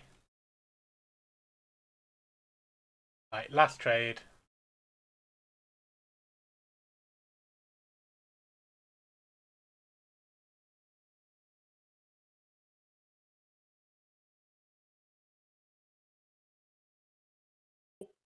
Hello. I thought I was in here already, but apparently not. Yeah, it's cool. Okay, so the last trade is Alakazam for Pikachu again. Yep. I'm glad I didn't decide to do this full for Pokemon that evolve by trading. Particularly as I'd had to level them up. Mm-hmm. Yeah. Big chunk of work.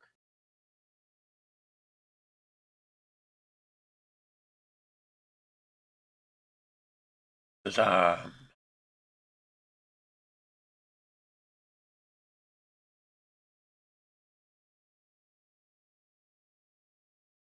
I guess this whole trading thing is a little bit like the other stuff you're talking about with Pokemon being a weird mix of, oh, we're playing this on a Game Boy and oh, fictional world.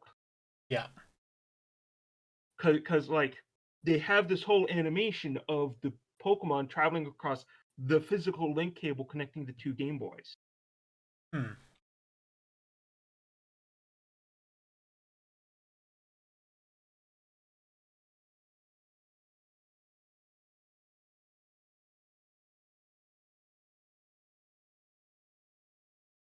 How do we leave?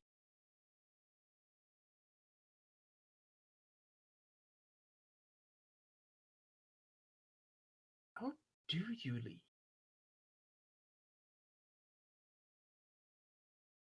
The reset option?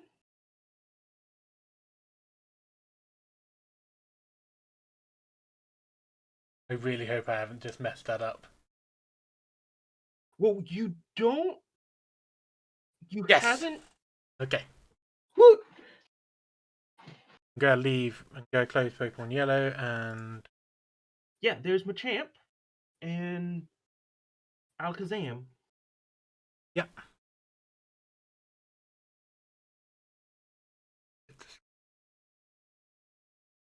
Yeah.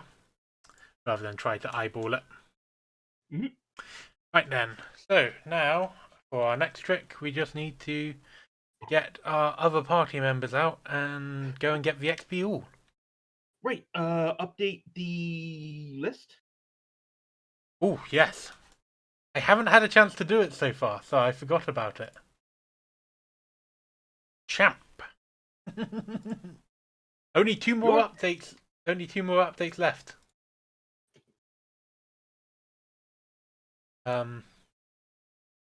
Krabby into Kingler and uh, Ethan Bell into Victory Bell.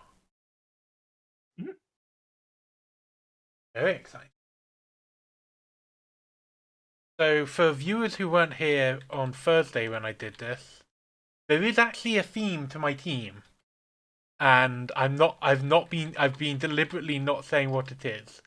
Not fully set up yet because there are some moves that need to fit the theme that we don't have yet. But all the Pokemon are in place.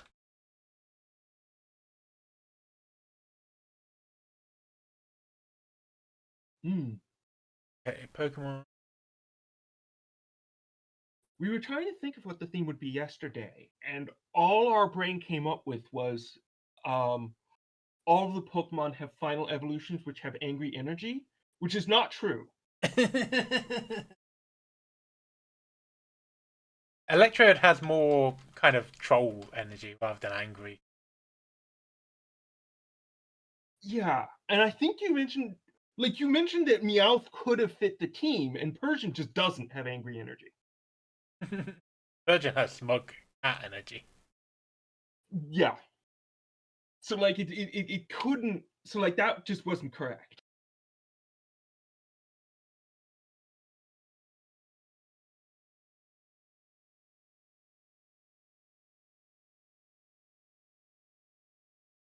Huh. Running a little choppily? Like occasionally it will skip a chunk of frames. That's Don't know weird. why. It's not showing any issues on my end. Maybe it's on our end. We'll go ahead and reload our browser. Reload the page on our browser.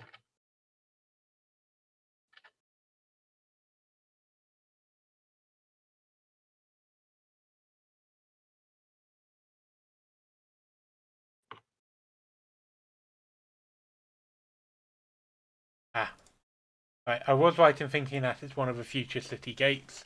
It's the one on the other side.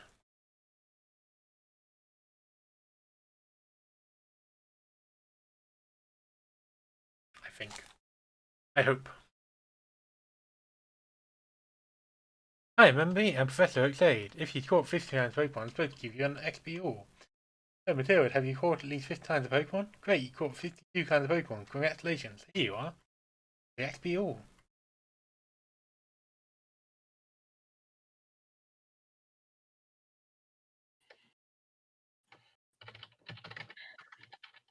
I've never done a run using XP all, and I want to see how well it works. Because if I end up not using it, that's a lot of time we just wasted getting up to it. But okay, while I'm here, before I forget, because it is the kind of thing I'll forget, I'm going to go and find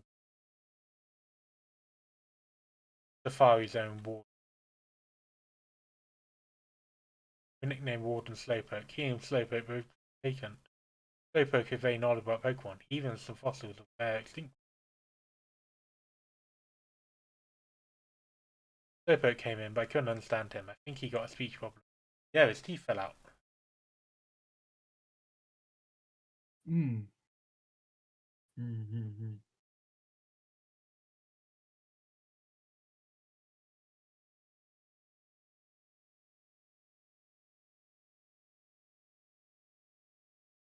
Okay.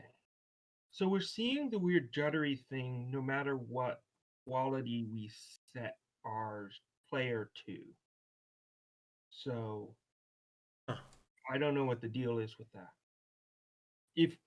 If nobody else is seeing it, then it must be just something bizarre with our Firefox and this game. But our Firefox and Twitch, I mean.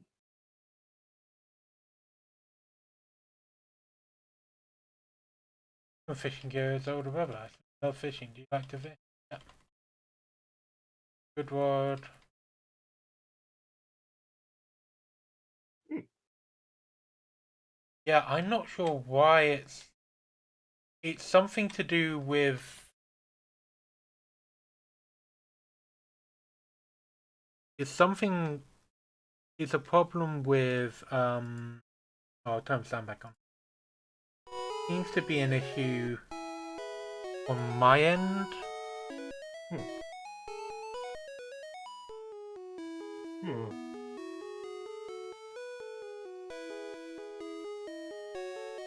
Is something else using the internet? No, it seems to be an.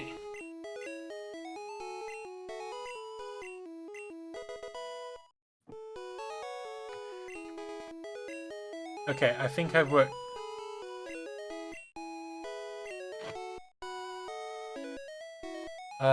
I think it was because I still had the capture window for Pokemon Yellow open. Huh. And that was I guess messing. it did start with the Pokemon Yellow. Because Pokemon Yellow was doing that. That's the strength of champion.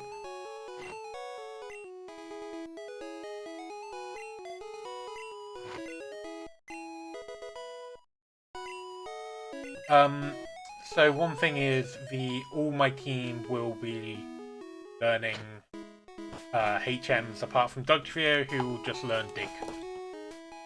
I mean, Dugtrio just learns Dig regardless. Yep. But I mean, it's the kind of the utility move that Dugtrio have for Dig. Mhm. Want to play with my Pokemon? I'll beat them up. Does that count as playing?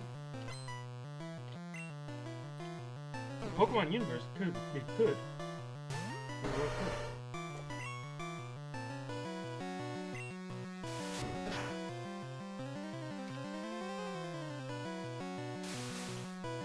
Dunsparce, no.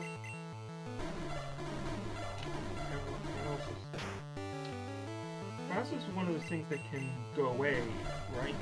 Nope. Oh. No, never mind.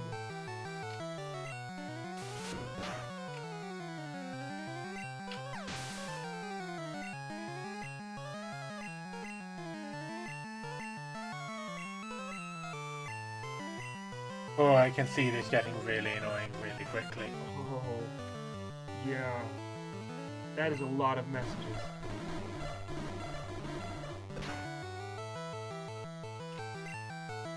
There's a lot of messages. I legitimately think it wasn't worth it. Oh no! Oh well. I No, like filling out the Pokédex anyway. And you know, for next time, if Yeah. you do a Pokemon Yellow run or whatever, or yeah, if you do some other run, then you'll know.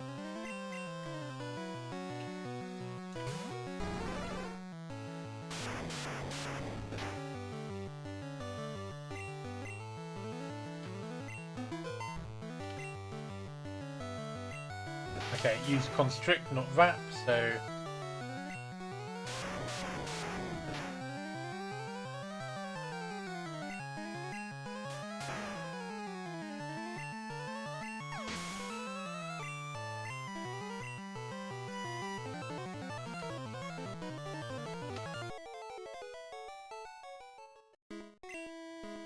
He's going even PC because those messages are just too annoying. Too many messages. Oh well.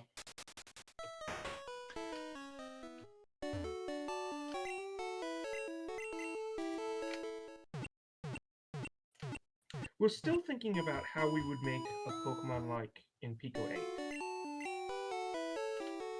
And like, I feel like the strategy would be to do shenanigans with palettes to have multiple sprites per sprite with a reduced palette. So like, every sprite... You could probably even have it somewhere in the code of like, you have a handful of set palettes, and every Mon has 4 colors, and they're one of these, and they're whichever one of the palettes it uses.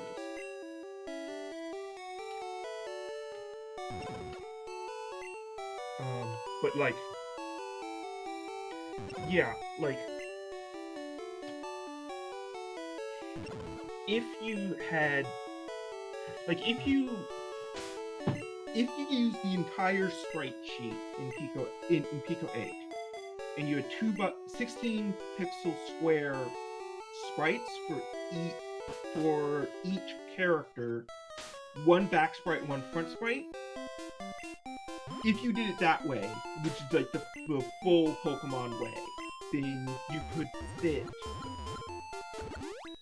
64 sprites with 4 colors in each sprite. 64 mons in the cart. And I would use the entire sprite sheet. Which, I think that might be too few.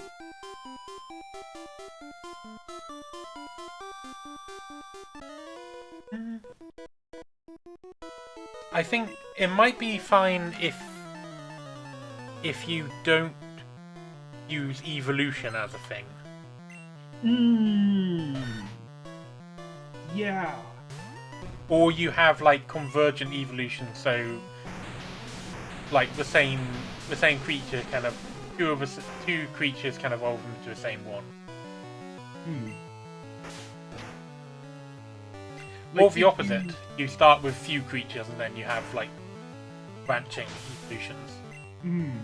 Like maybe have a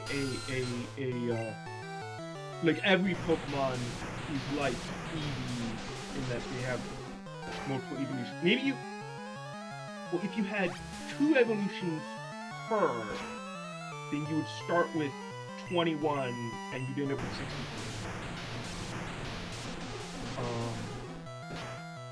That's assuming you only want.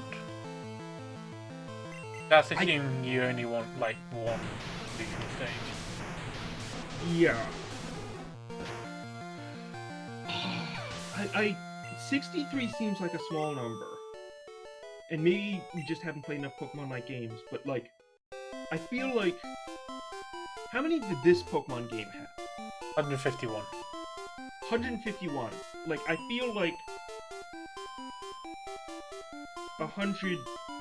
I feel like you'd want like 120 to get the feeling of Pokemon. Yeah. So, Multi-cartridge? I mean, multi-cartridge would be a pain, I think. You could do black and white sprites. If it was strict black and white sprites, 128 by 128, that would be 128. Strict black and white sprites, you'd have 128.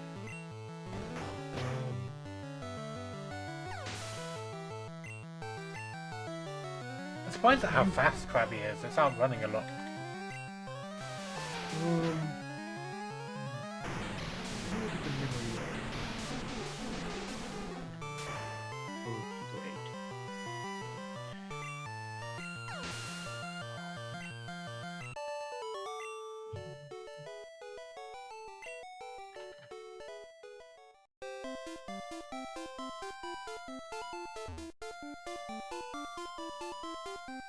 I'm not sure where I'm supposed to go in terms of like plot. Like, am I supposed to go to the am I supposed to go and do the rocket stuff in Saffron?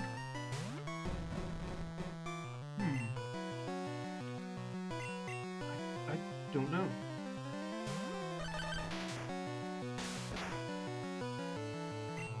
I think we missed the ending of yesterday's stream, or the day before yesterday, Thursday's stream. Well, we did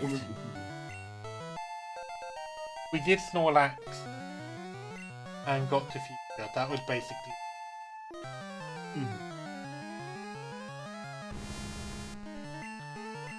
So, if you stole some data from some other part of memory, then you could have extra sprites in that other data. But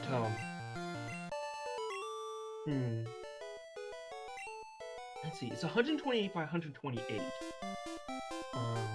So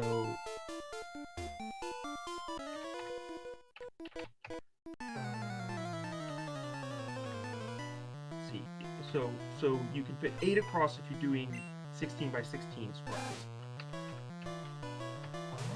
If you do 14 square, you can fit 9 across. And if you do 12 square, you can fit 10 across. So Like that is working out how many Pokemon you could fit onto a Pikachu 8 cartridge. I am trying to work out what is like the next bit that the game expects you to do. What does the game think I should be doing now in terms of levels? I think I'm at the right level to fight the Fighting Dojo.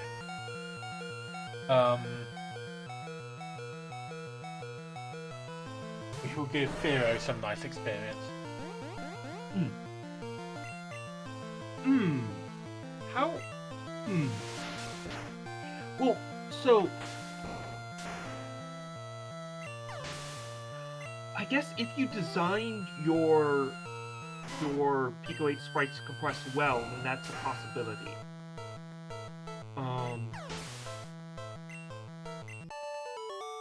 I don't know enough about compression on Pico 8 to make any comment here.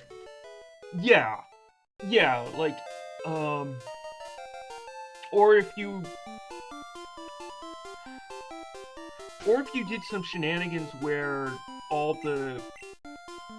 like you had vector graphics or something, and it was like you just coded in. It's like, okay, draw this circle, draw these shapes in this order. I don't know if that would even be smaller. Yeah. Like, if you designed it to compress, then maybe it would work. Okay. So if you reduce the size from 16 by 16, how big are the back sprites? Or how big are the sprites? No idea off the top of my head. Maybe we should look it up. I know surprisingly little about like some of the basic technical details like that. Yeah.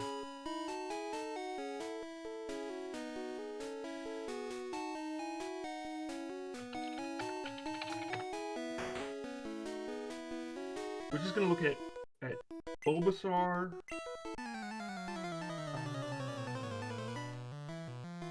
Game data. Sprites. Okay. Generation 1.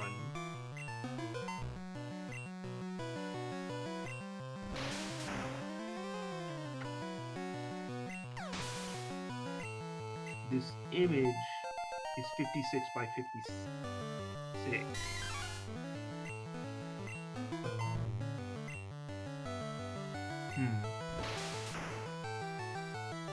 Okay. So yeah, the sprites are a lot bigger than 128. A lot. Okay. The 3 sprites are 56, 48, and 40, and back sprites are all 32 by 32. Okay. So, if you were making a Pico 8 Pokemon game, you'd either have to figure out how to compress it in a way that worked well, or you'd have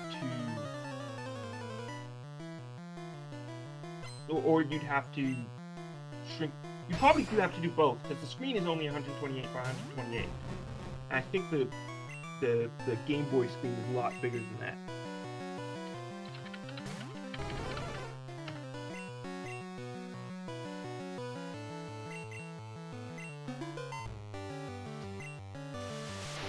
I can't wait till Firo gets Drillpeck.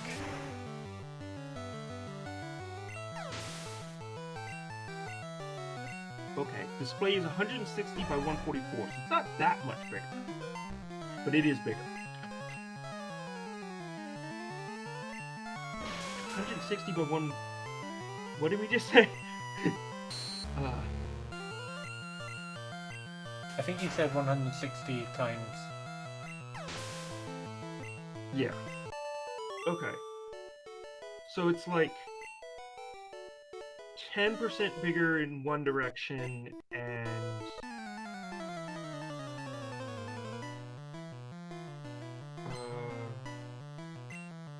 25% bigger in the other direction.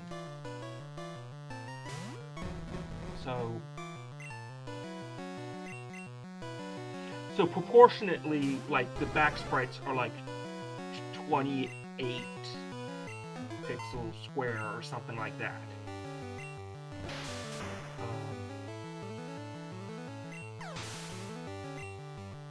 And the other sprites are bigger.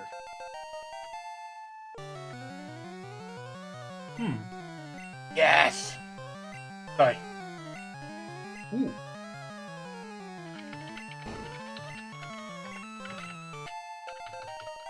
Oh, a learn drop it.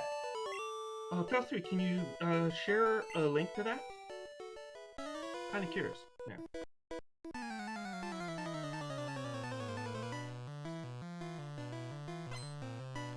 Yeah. Did that martial artist just say take your shirt off? Take your shoes off. Oh. Which that makes more sense. Yeah.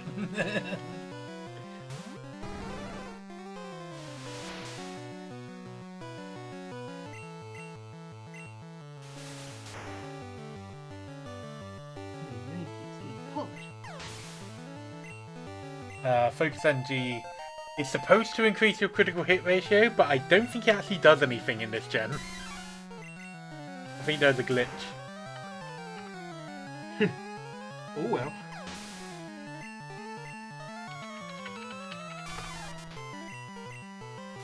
Surprisingly, not that many fighting Pokemon in this gen, actually. There's what? Yeah, no, there aren't. The Hitmons, the Champ. Focus Energy worked incorrectly in Generation 1. While it was intended to multiply the user's critical hit ratio by 4, it instead divides the critical hit ratio by 4. So it's actually worthless. It is worse than worthless.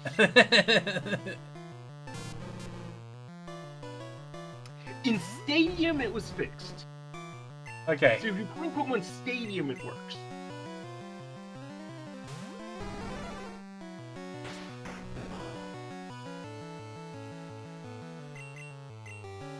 And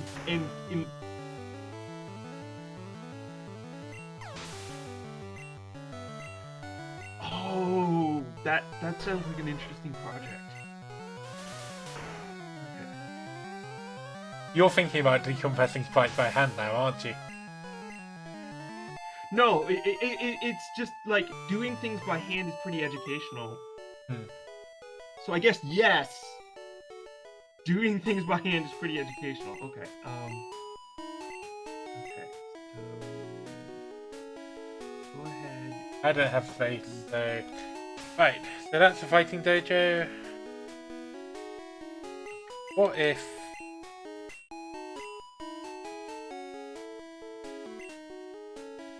I think Dugtrio is going to be our main one against Koga. So what if we take Dugtrio to Silph Co?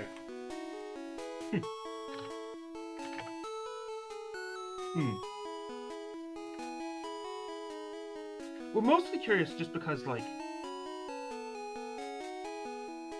I think like a lot of times, like, general purpose algorithms are cool, but I think if you're trying to work in Pico 8, working in Pico 8 is probably quite a bit like working on a Game Boy, in that you want to do specific code for the specific job you're doing. Yeah.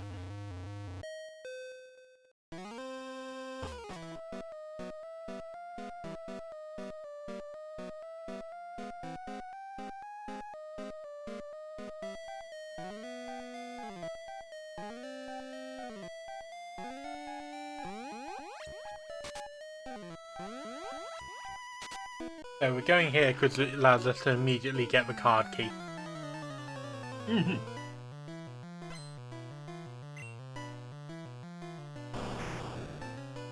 Muscus. Yeah. Okay. These grunts are about the level that I expected, so... Yeah, it gets there when I... Because obviously the last thing I select will be the screen.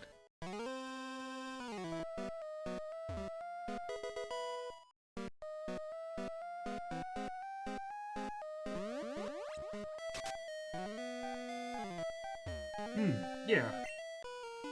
Yeah, Filthy, I like this music. Your Pokemon have weak points. I can nail them. Can you, though? I mean, you're sending out a Voltorb and I've got a Dugtrio. So...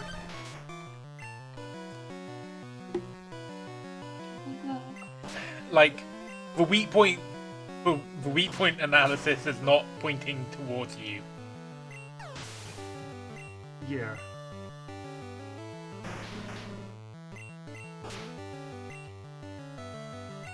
Also, I don't think in this generation traders ever swap their Pokemon. The Elite Four do. Oh, okay. I guess that's why they're the Elite Fours, because they figured out how to pull a Pokemon back in during combat. Yeah. Particularly Agatha, she likes to do it a lot. Figured out the peak level strategy of switching in. I haven't figured out like how to switch in well. Yeah, but like that. No, it can't be trainers with good AI because Agatha doesn't actually have good AI. I love that there's this thing called good AI, and sometimes it's just the worst.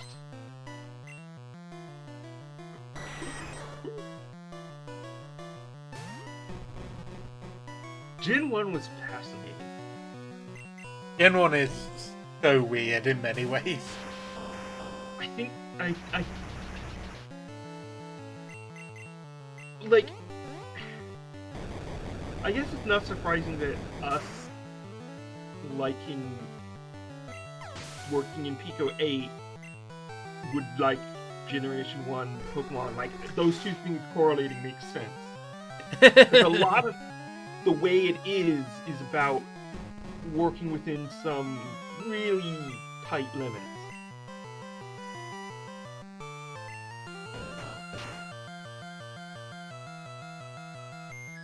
Damn it! And Krabby's gonna take a shit ton of damage from this. Oh, wow. I mean, I was right, but jeez. Ugh. Yeah, that was all the damage.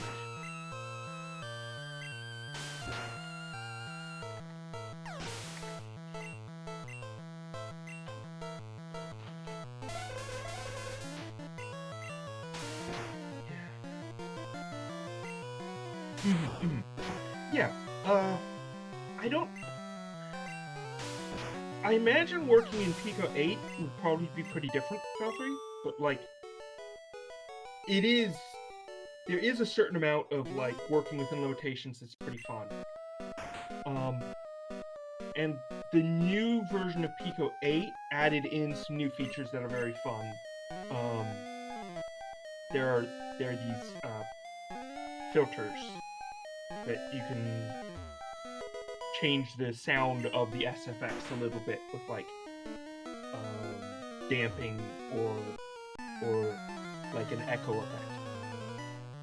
Yeah, like we remember watching like some videos of Ben Eater writing programs in assembly, and like, yeah, we can kind of see the appeal.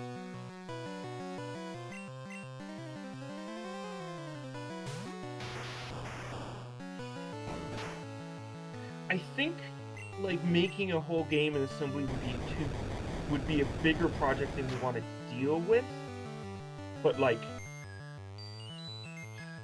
I mean, I feel like the way we grew up doing programming was very much in the spirit of writing an assembly, of just like, okay, tell the program what to do next.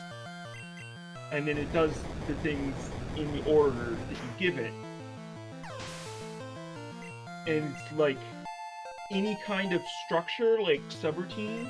Well, not subroutines, just like there's like jump to subroutine as a function. But a lot of structure is something that you have to bring to the table. Like loops. There's no for loop, you just have to you just have to understand what you're doing and make and sort of make the concept of a loop happen. So, like, we like that about it. I don't think I've ever done anything in assembly. We haven't either. Like, we grew up writing stuff in BASIC. I think one of the funniest things was like, I think one of the coolest things we did as a kid was actually, we didn't know what dithering was, but that's what we were doing. Like on Atari, not an Atari, on a TRS-80 Model 100, we made a program that would like draw a like 2D function that was like evaluate each 2D coordinate by basically adding up how much color you had and making it pixel dark every time it hit 1 and subtracting off. So like the average color of the screen was correct and the dots were denser. Oh, no problem, Felfrey. Pico 8 is all done in like a homebrew version of Lua. It was originally going to be basic, but like the person who made Pico 8 kept finding new features they liked in Lua, so they were just like, they were going to make a basic in Lua, and then they were just like, actually I want to have all this stuff from Lua. So it's Lua. I mean, the point of Pico 8 is that it is a high-level language, and like it was going for the aesthetic that this particular developer liked, and this developer liked Lua. So there's a lot of things about Pico 8 where it's like, do you want to have a sort function? Well, like Zep put a sort function into Pico 8 and then took it out again because like this person, the person who made Pico 8, Zep, would rather solve like comp sci 101 problems than like figure out how to use libraries.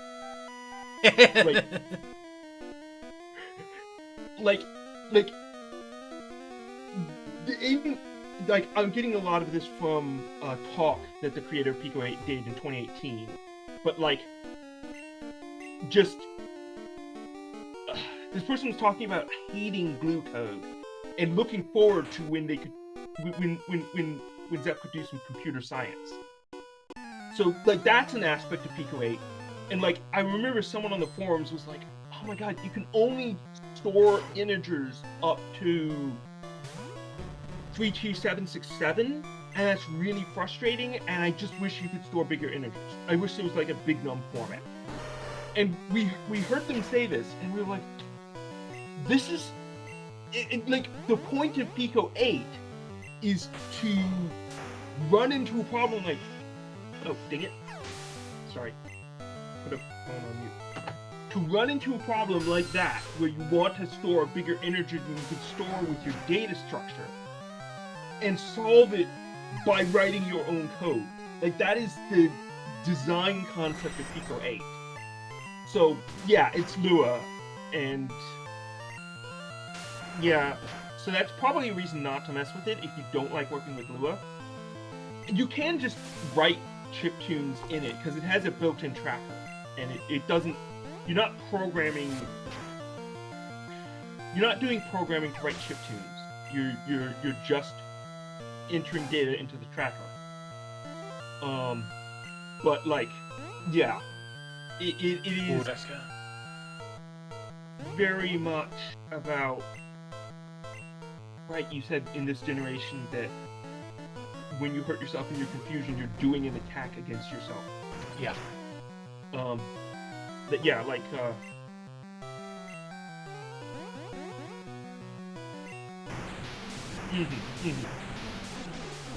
yeah. I think we grew up programming in BASIC mostly, and then in engineering school we learned MATLAB. And other than that, we've touched a few things. And, you know, not gotten very far in anything other than, like, specifically Pico 8's weird homebrew version of Lua. I've done quite a lot of Python, basic C++. I've done Fortran, MATLAB. Fortran you have to do I had to do as part of my masters because some of the the oldest climate models, which are still worth studying, are all in Fortran. Because it was one of the first fields that computers were really used. Yeah, I mean it makes so much sense to use computers for climate analysis and weather analysis because you're doing a lot of operations. Doing a lot of numerical solutions. Yeah. Yeah. And if you're doing 1,000 operations that are all conceptually simple, then like computers are just aces at that. They're also not really conceptually simple, so that helps. Never mind. Because you're finding essentially a load of numerical solutions to Fortran for trans. Very good. Yeah. That's good.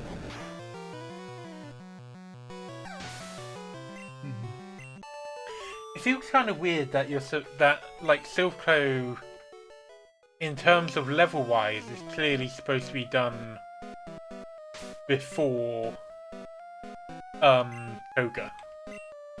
And that just feels weird for some reason.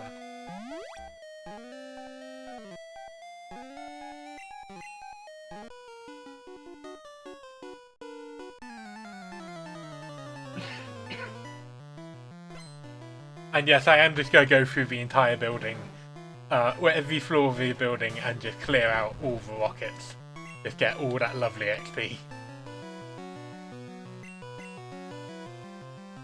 I've got 6 Pokemon that I want to level. I want all to be leveled reasonably well. I need XP. Yeah. I mean, that's true, yeah, you can do it. But I'm talking more about, the levels are kind of the guide of where they want you to go. Yeah.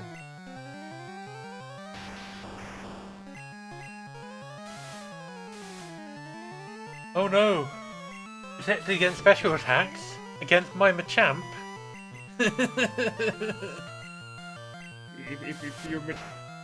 Does your Machamp have any special attacks? Nope. Can your Machamp have any special attacks? One sec.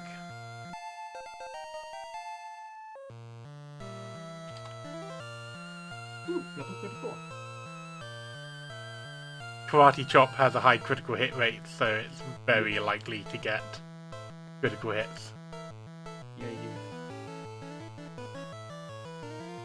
Yes, Machamp can get 1 special attack in Gen 1, and it is Fire Blast. Okay.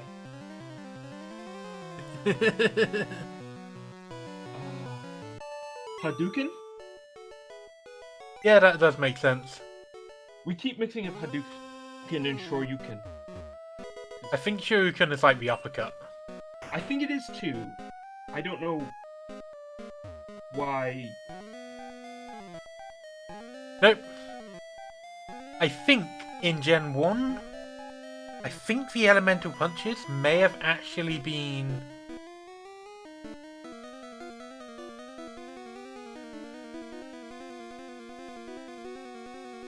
Okay, no.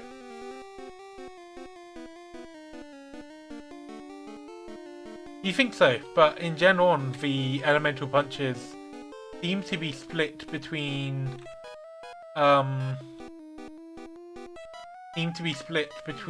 Hitmonlee and...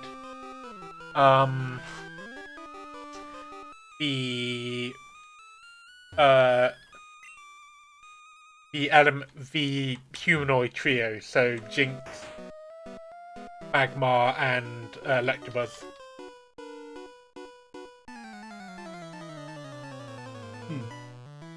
Because I know one of the things that kind of caused Alakazam problems in Gen 4 was that suddenly because it had access to the elemental punches in the previous generations, apart from Gen 1. Yes, it was Hitmonchan. I got it wrong. But in Gen 4, they all became physical moves. So suddenly Alakazam lost a load of coverage.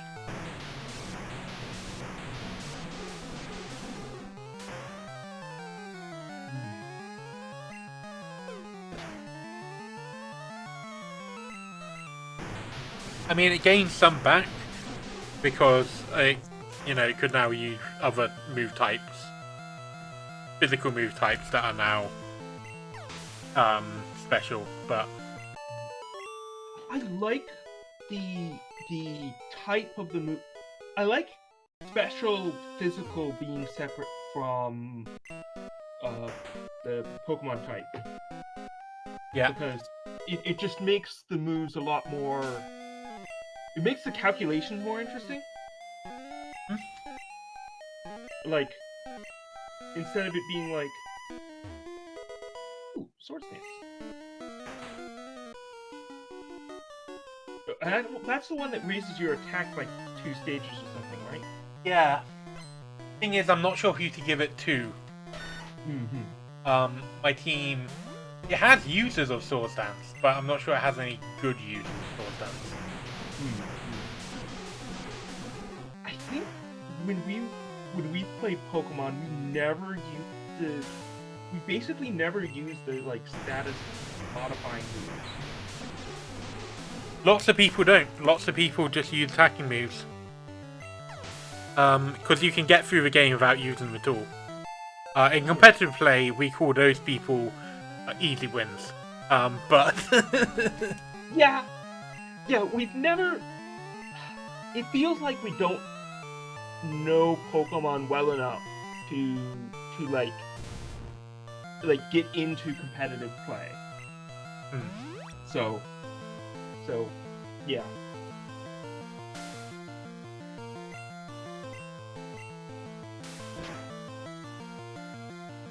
although I would say that using stat increasing moves,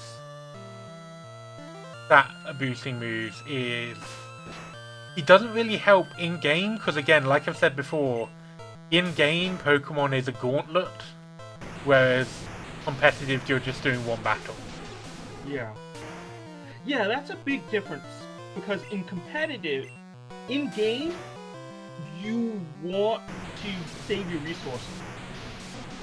And those resources are your PP and your hit points.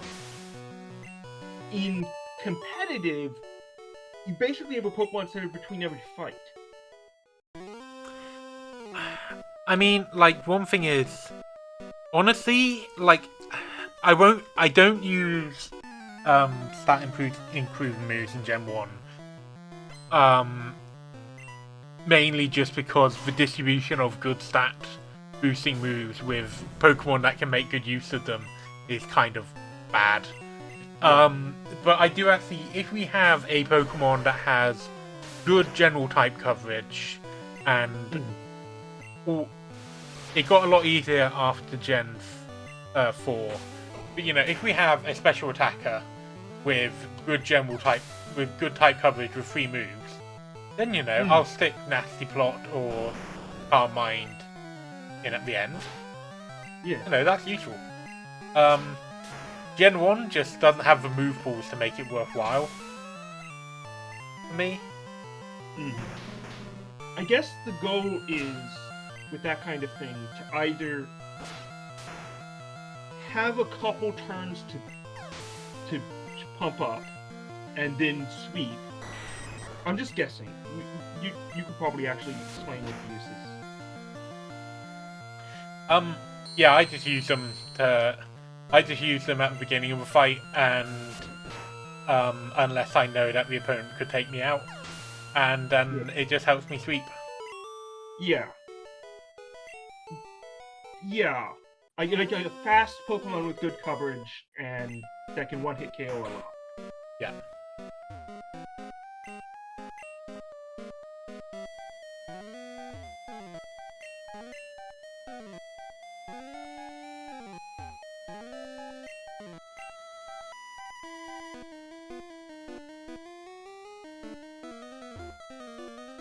Oh, these are the hostages in the hostage situation?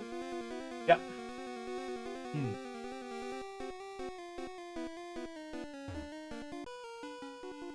Hello, definitely not evil scientist. You mistook me for a stealth worker? Yeah.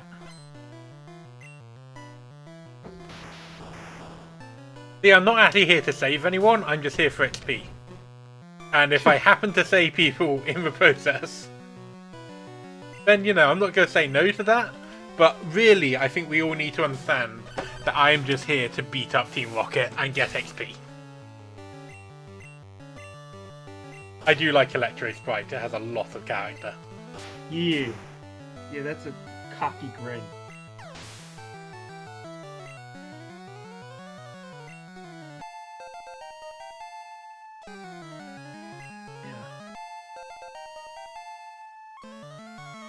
We should get gigantic glasses.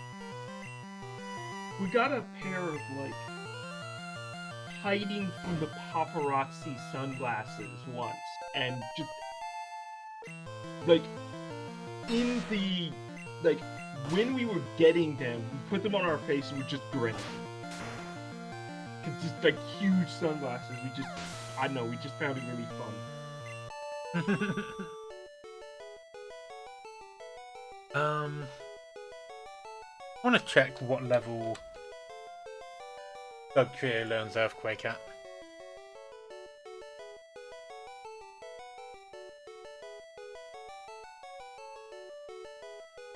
$47, so we've got a while. But we have got Slash, which is quite a nice move. It's another bonus to critical hit move.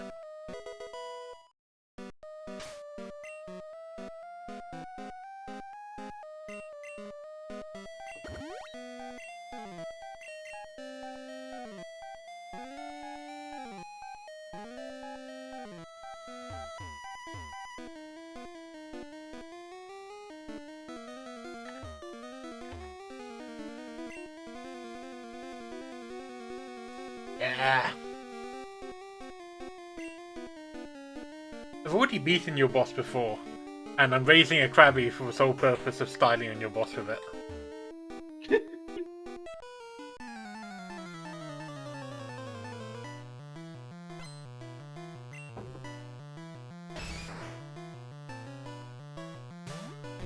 Rocket wants to fight.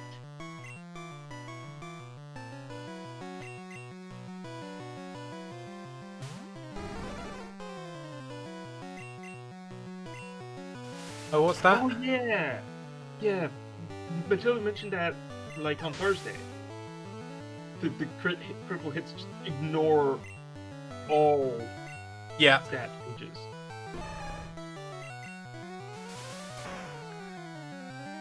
Yep. So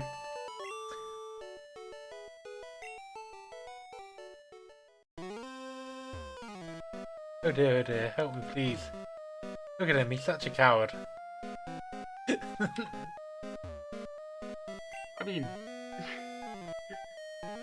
did you bring your Pokemon to work? There's a lot to take out.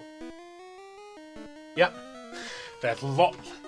Fun fact, there are only 4 mandatory battles in this. You dare betray Team Rocket? Why did you think that this 10-year-old was ever going to go along with Team Rocket? They met you, like, this morning, and were like, oh hey, I can beat you up for XP! And that's been consistently their attitude to all of you chumps. Yeah. But the 4 mandatory battles in here are 2 Rocket Grunts, Giovanni, and a rival fight. That's all you actually have to do to get through this. Yeah. But if you want to get a ton of XP... Yeah. And also, all the rockets disappear once you beat Giovanni, which means that you only have 1 chance to get this XP. And their money. Oh yeah, and their money. It looks like you're not really very money limited in Pokemon First Gen. Nope. We would like this with what's it called? Minecraft too. It's like, oh, like,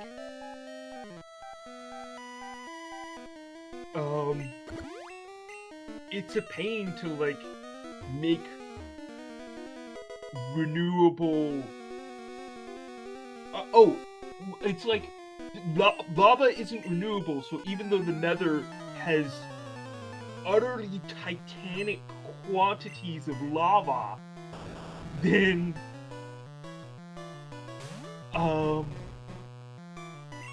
we don't want to use lava for like smelting stuff. Is lava renewable now? We haven't been keeping up with it. I don't think so. Money is a renewable resource in this game because you can just go and fight the Elite Four as much as you like. Oh, do you have to beat all of the Elite Four in one go? Yeah. Okay, so you can just lose the last one or leave before the last one. Oh no, you can just keep doing it. Like you beat them, and then you can't leave, but you can beat them and then save afterwards, and then go back again.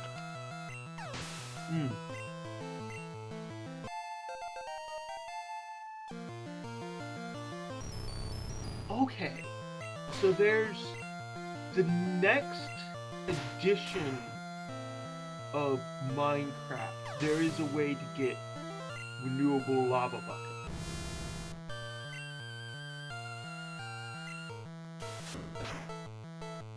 Guess who just remembered that Magnemite is no longer Steel type? He's not Steel type in this gen. It's me. Oh.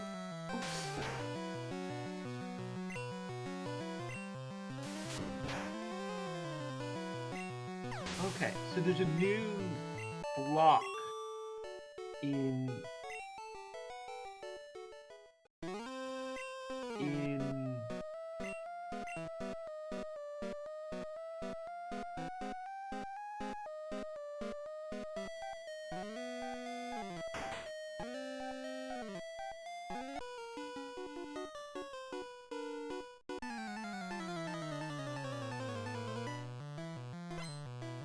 Yeah, I think it was just Magnemite.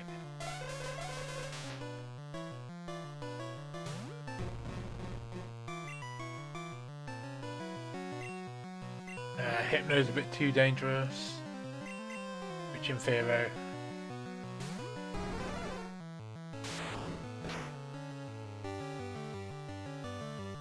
Oh yeah, I remember in Gen 8 fight is a dark type move. Pardon? Feltry was talking about Bite being changed from normal to dark type. Yeah, in Gen 2. Yeah. But we played Gen 1, and then we played Pokemon Snap. And I think we saw someone play Pokemon Stadium, and then we missed out on all of Pokemon until Gen 8. So like, for us, everything is either something we know of because we know people who like Pokemon, or something we know of because it was in Gen 1, or something we didn't know about. And so it's completely new. It's like, oh hey, this Pokemon is new. I don't know if it's new as in, when did Gen 2 come out?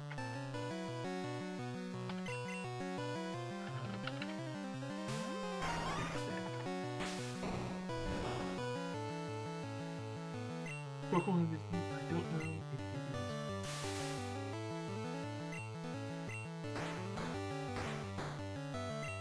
is. New as in from 1999.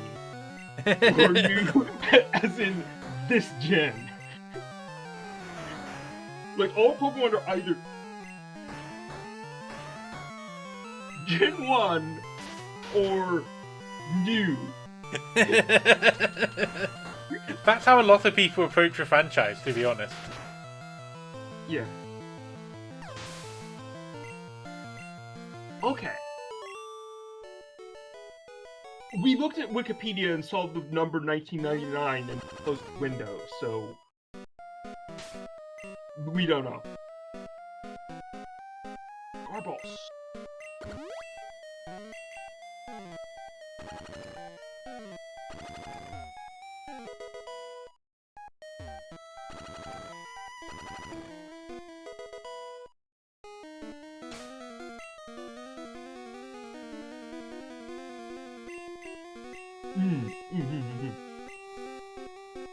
Yeah. Yeah, our first game was Red. So, yeah. That's where our nostalgia is. We were bad at it, I think. Like, maybe we're too harsh on our past stuff, but I don't think...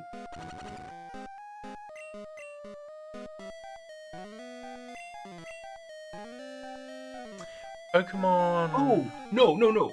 Our first Pokemon game was Red. I don't know what the first game we owned was. I have no idea what the first game we actually owned was. It could have been Pokemon Red.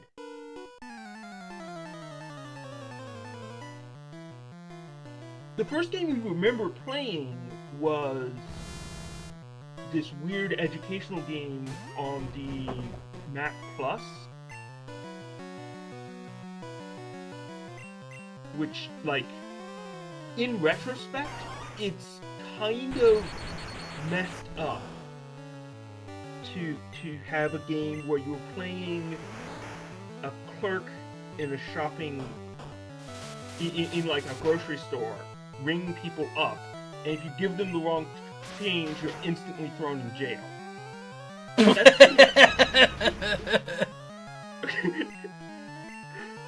Also,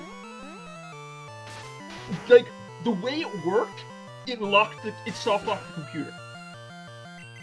So, unless you had the little debug plastic thing that plugs into the side of the Mac, you'd either have to go into the console and type the commands to get out, or you'd have to reboot to exit. Like, that was, if you hit that lock, then it was just like the computer is frozen.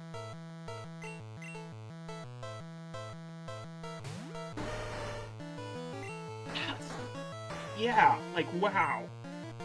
That feels like some bad propaganda there. To be like, oh, you're doing this thing. Like, the graphics were great. It had these little coin drawer with all the different little kinds of coins in it. And, like, you'd grab the different coins to make your change. And you put things in the bag. You'd scan it and you put it in the bag. Like, it was a great, like, teach kids arithmetic and also how to use a mouse game. I think it was intentional. Let's look it up.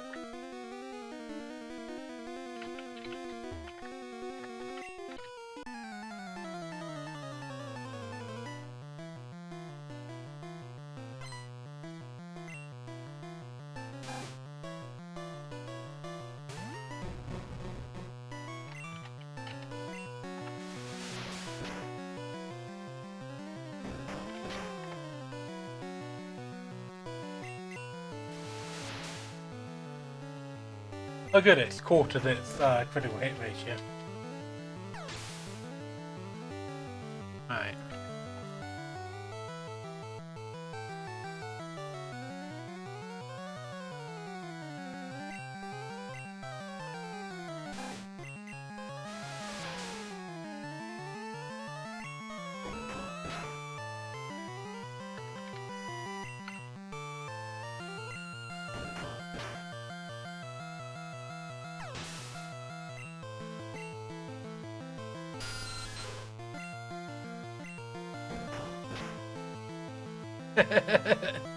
Yeah. Yeah. Glitches that the developers were just like, yeah, fuck it, that was intended. Sure, whatever. That's fine with that. Let's go. Oh, I didn't realise that was a glitch. That's basic. Because that always seemed to me just like how the game was balanced. Like, you know, as it went on, it got harder and harder.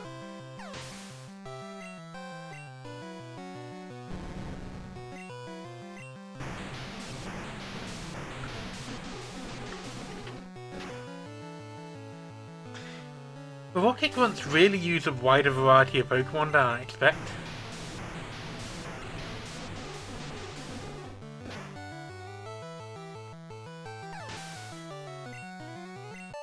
I mean, they're still kind of like a general kind of theme, but it's not like but it's not like all Zubats or whatever. Okay.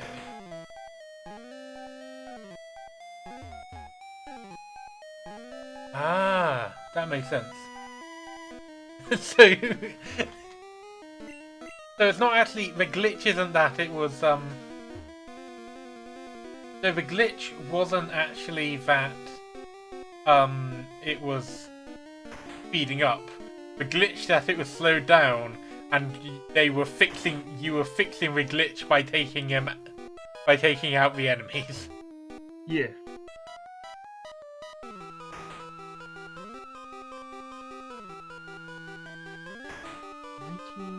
'89. Grass Lane by Bob Grubb. I like how there's just one juggler here. It's like, why are you here?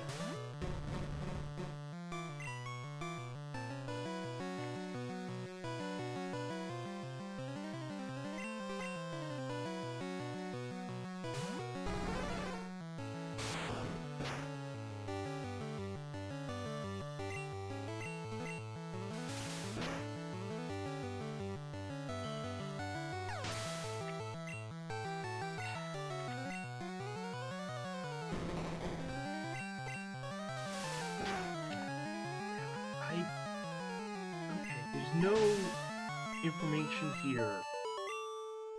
There's no information here on this. It's just, this was a game that existed.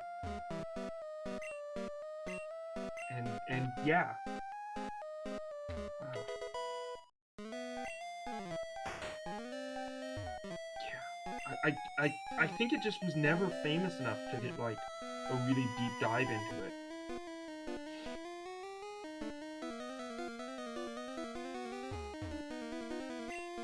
Find more Pokeballs straight from the source for optimal juggability. He said it's a long way from we're a long way from his boss, but he didn't specify whether he meant the boss of Silphco or the boss of Team Rocket, because they're both in the same room. Hmm. Yeah. Sorry, Belfry. Yeah, it's 68k. I think.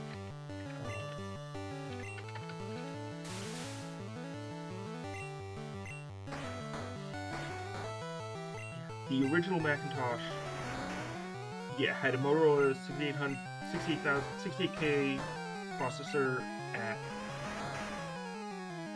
like 6 megahertz, 7.8 megahertz. Looks like 128k of RAM.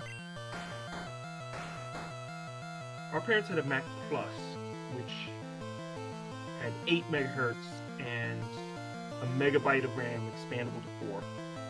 They also had a hard drive.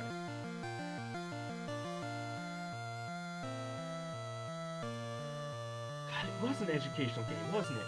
I'd explain why we were allowed to play it. Express Lane, I mean. Really long way away from playing.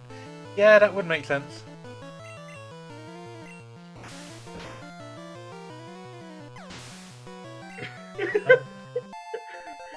Blaine. No, it's the juggler who said that we're far away from his boss.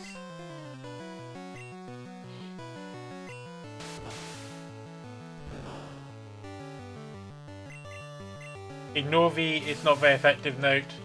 There's a general glitch.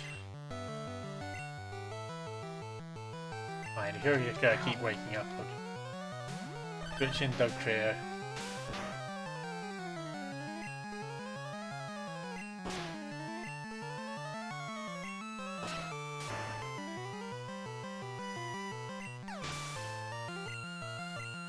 It is so weird in this generation that, like, you still get hit with poison after you dig, and, like, you can be confused underground and not finish the dig. I think that still applies. Is that still a thing? I think so. Okay. Guess maybe we never do dig. Or just not often enough to see it. Or just over-leveled and one-hit KOing everything. Ooh, Krabby is evolving. We know so little about Pokemon. Hey! Kingler! Update the list. Yep.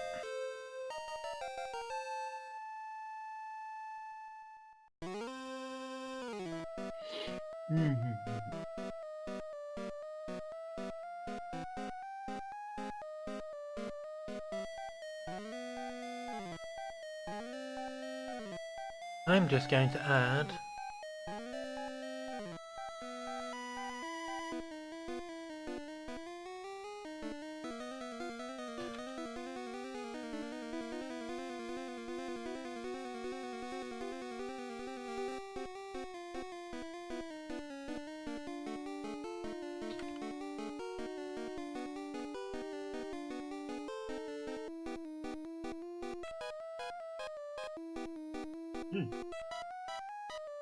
Yes.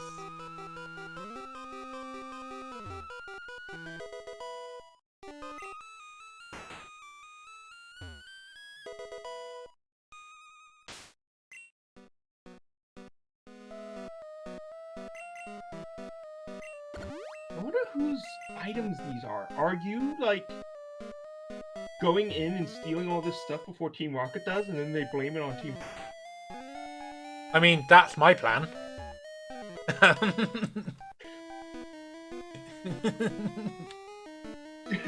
Team Rocket is great. They gave me cover to rob Silphco blind. I'm the good guy.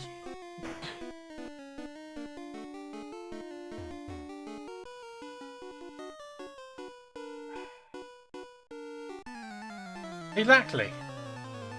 Look, if they didn't want me to vote them blind, they shouldn't have been invaded by a criminal organization. Who had tons of Pokemon to give you XP. Indeed. They should have been invaded by a criminal organization that didn't have any Pokemon.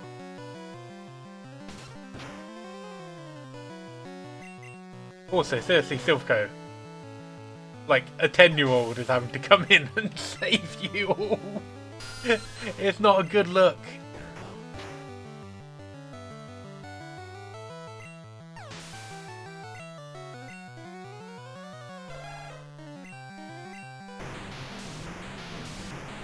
This is making me think of, like,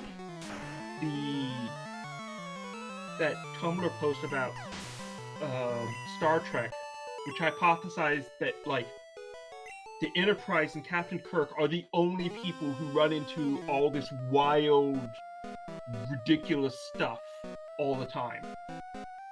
Like, everyone else is having these nice, peaceful voyages through space, where, like, sometimes somebody gets sick with the flu and they're out of commission for a week. And that's the excitement. And then, like, Kirk is being sucked through a negative space wedgie. It's like maybe all the other Pokemon trainers who are, like, who are going out at level 10 are just wandering around in the grass and, like, going to the gyms and getting beat up and then leveling up some more and then going again and eventually managing to pull it off. And then this kid is going off and, like, beating up entire crime rings just because they cannot be stopped. It's just like, no, you're like, this is not actually every 10-year-old's experience. This is actually just a kid who doesn't understand that none of this is normal. There's lots of fan theories about Pokemon.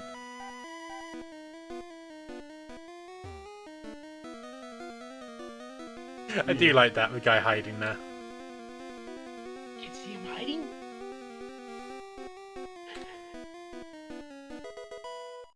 Yeah. I mean, the entire thing being staged makes sense. Not super familiar with Kirby lore. But yeah, I think the entire thing being staged makes sense. Like, we were thinking that one of the ways that you could think of Pokemon battles is like professional wrestling. And it's like, you know, you do the moves, and you try not to hurt the other person, but you keep track of what your HP score is. And so it doesn't matter if the move makes sense. It's just everybody agreed, okay, yeah, that move's worth 50 power. Go ahead, both of you guys. Oops.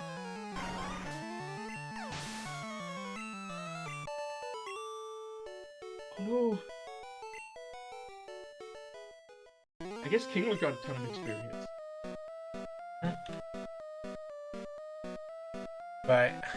Well, I'm nearly done. That scientist really shouldn't have used the self-destruct move. Yeah, don't use that. Maybe none of these other trainers know how to tell their Pokemon what move to use. They're just pretending. Yeah! Oh, I see the connection now, Faltry. Yeah! The world is full of this eldritch monstrosities, but, like, Kirby's just a kid who's, like, super tough and powerful. So, like, none of it's obvious. Yeah.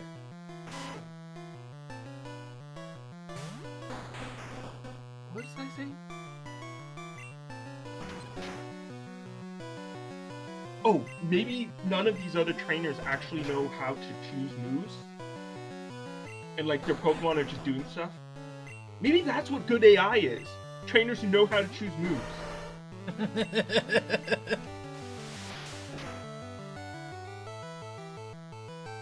Oh man, this Raticate is kicking my ass.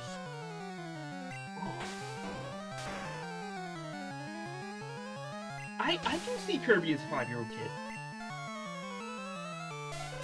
They got that energy.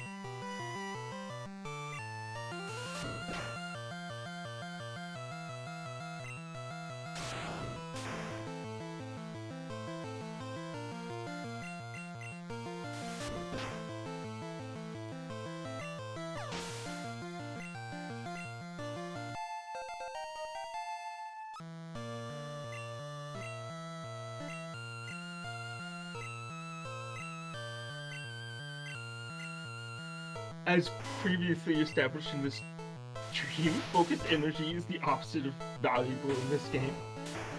Yep.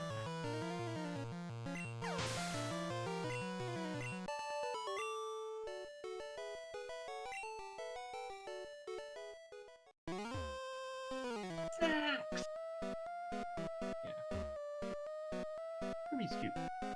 What you should do is turn out your pockets and give me all your money. And all your items. There's a separate, unrelated, but there's a separate, unrelated mugging.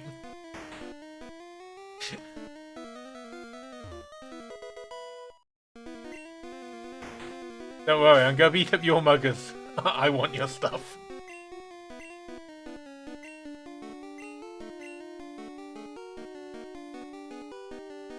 Okay, I'm pretty sure...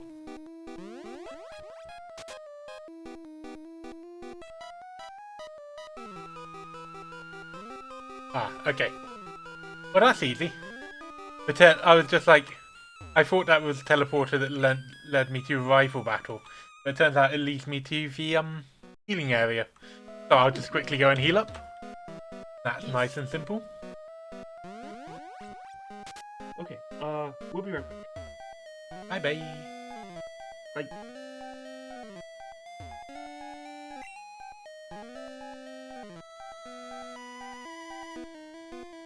I've got the card key, so...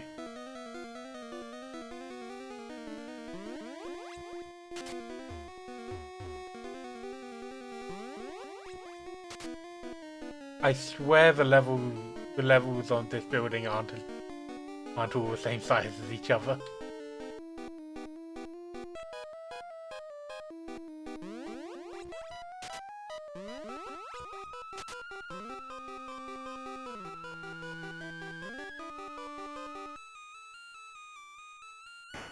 The Luigi's Mansions world, I've seen a theory that Luigi has the opposite thing, which is because Luigi is so scared of everything, he doesn't actually have any kind of mental reference as to how, like, the really big Eldritch Abominations, he doesn't actually realise are what they are.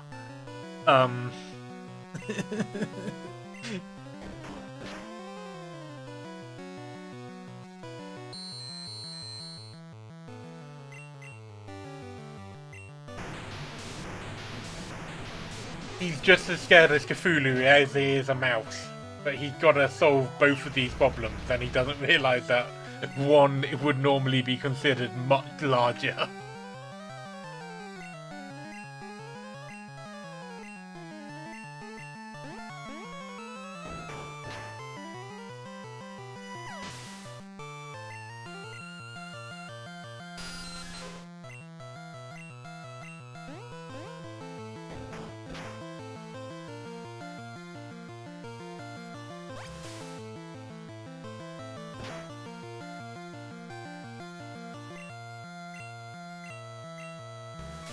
Yeah, he's good. Everything except Waluigi. Luigi and not afraid.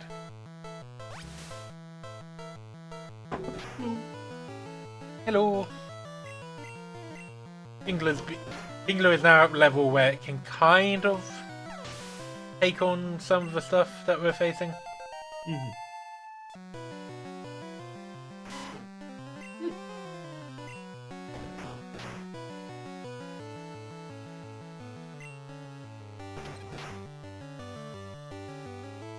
That's actually kind of disappointing that it was a critical hit.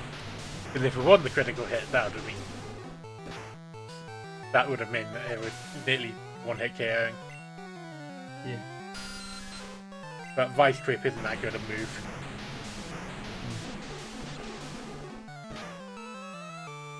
Yeah. Yeah, bravery as doing the thing despite your fear.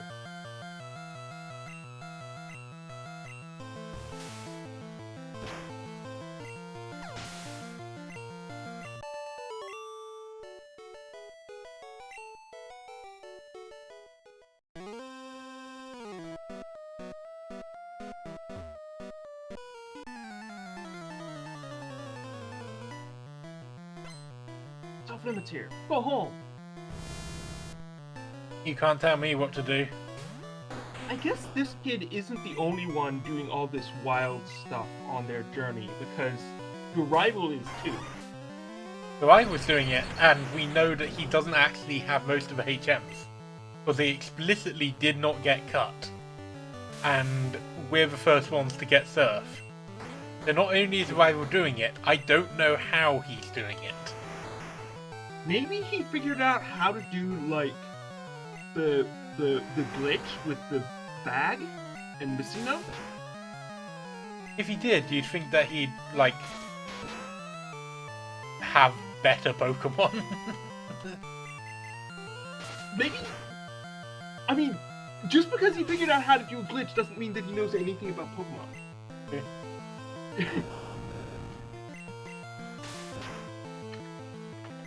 Oh, I can't wait till Weepinbell gets a better move on map. There's 6 more levels. The other possibility is that... Yeah, I mean, the other possibility is that, like, the map isn't actually the full map, and it's just, like, you in particular happen to go these places in this order, and, like, you can just get in a boat and, like, row out to places or whatever. And just, like, this particular trainer happens not to do that in their story, and they're railroading you through it. And they just don't include the stuff that you don't... I mean, to be fair, in the anime, Gary has a car. And a cheerleading squad. Yeah, and a cheerleading squad. How old is Gary? 10? I don't think he drives it. Okay, that makes more sense. Or does I was imagining a 10-year-old driving a car, and I was like, when we were that age, one of our main strategies in Gran Turismo was to ram into another car in the middle of a corner and use them to help us turn.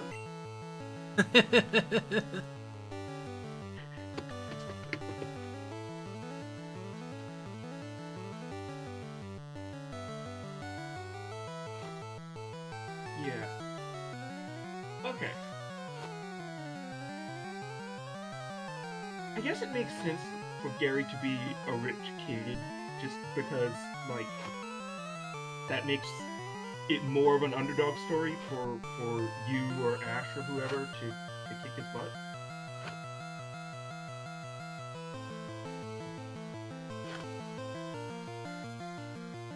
All his cheerleaders look adult. Why would these adult women cheering on a 10-year-old? I have questions. Maybe they were hired. But, like, when he lost, they started crying. Well, yeah, you gotta play along with the bit. Oh man, that's sad now. Or I don't know. Maybe like he's an Instagram star or something. Karaoke Instagram star.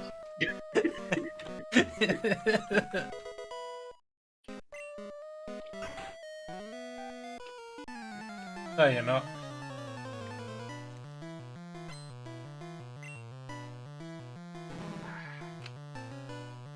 You're a scientist, and all scientists in this generation are evil. Apart from Professor Oak, who outsources his science to 10-year-olds. That's not true. There's also Professor Oak's aide. But is he a scientist, or is he just like a gopher? Oh, dang it, you're right. He might be a gopher. Wait a second, are you not evil? I mean, I'm going around and looting an entire company. Like, So so all scientists are evil in this universe. yeah. Especially you, Professor Elm.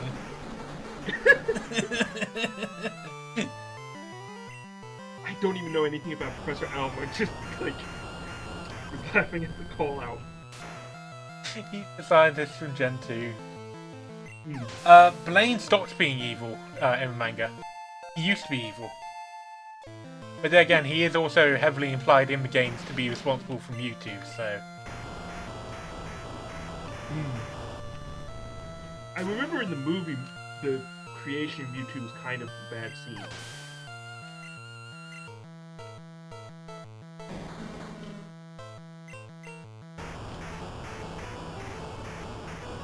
The Pokemon Adventures manga, particularly the Red, Blue, Green and the Yellow arc, are so good. Really recommend reading it. I didn't actually know you were Team Rocket. You were just a person who I could beat up. So therefore... Oh, you have Pokemon? You're going down! No, stop, help! I think Electrode is going to end up having Explosion, which is a more powerful version of Self-Destruct. But that's less due to any particular reason and more just... Electrode has a shit move pool.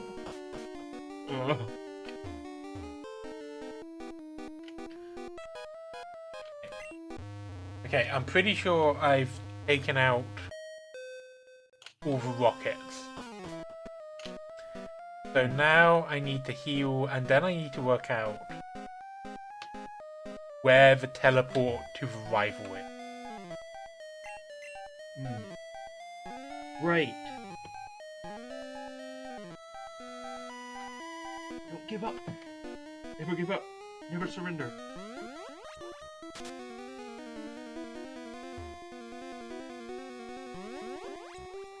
Oh, found it. Okay, we want Electrode first, since he's going... Gary, what kept you, Mathilde? No, I don't. Sorry, and Saffron, decided to see if you got better.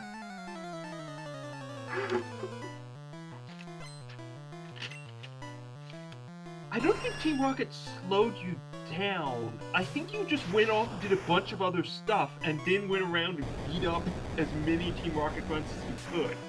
Yeah. It's not quite the same thing.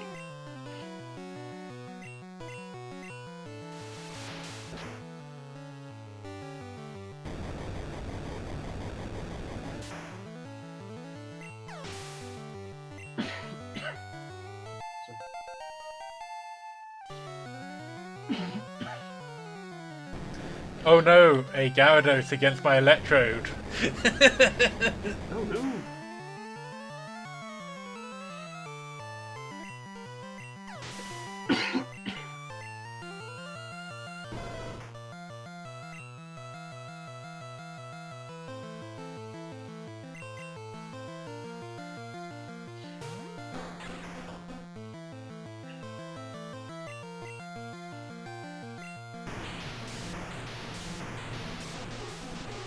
Roar.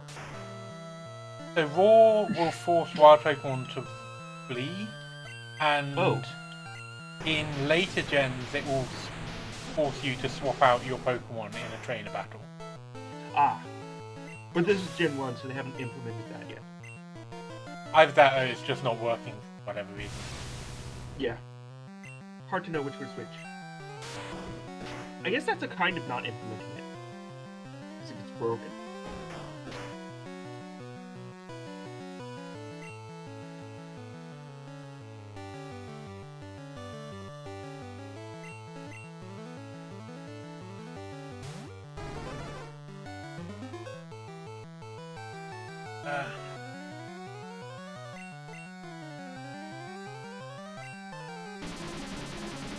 Oh great, yeah, speed.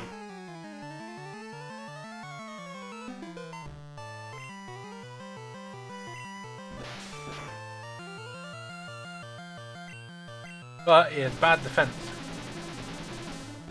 Ah, I think I should just about oh, critical hit. dang it.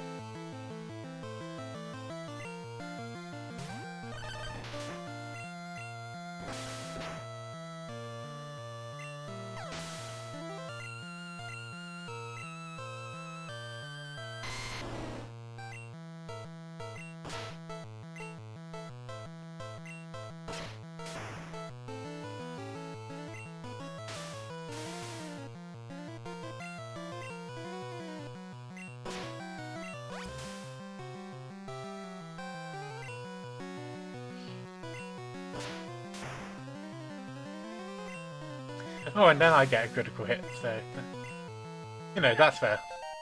Bouncing out.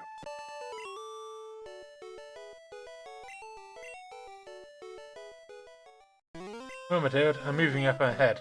I'm checking my Pokedex and starting to see what's strong and how they evolve. Going to be Pokemon League to boot out the Elite Four. I've become the world's most powerful trainer. Matilda, well, good luck to you. Don't sweat it. Smite you later.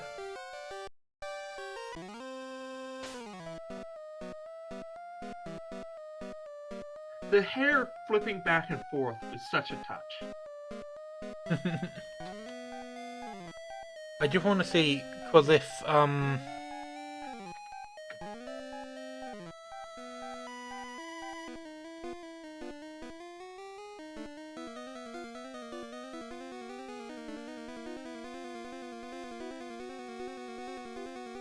if, you can still grab Lapras.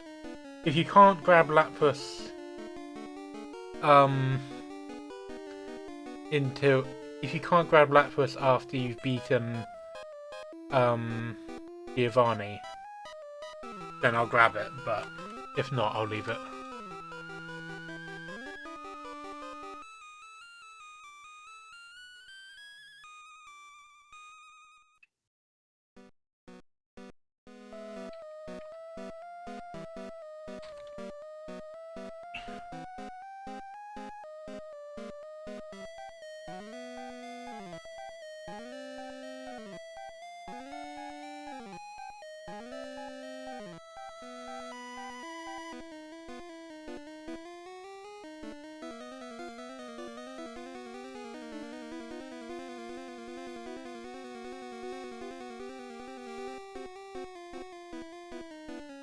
Doesn't say anywhere. You know what?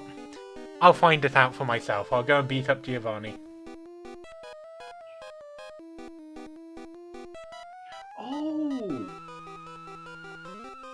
Oh, okay. Yeah, that would save sprites.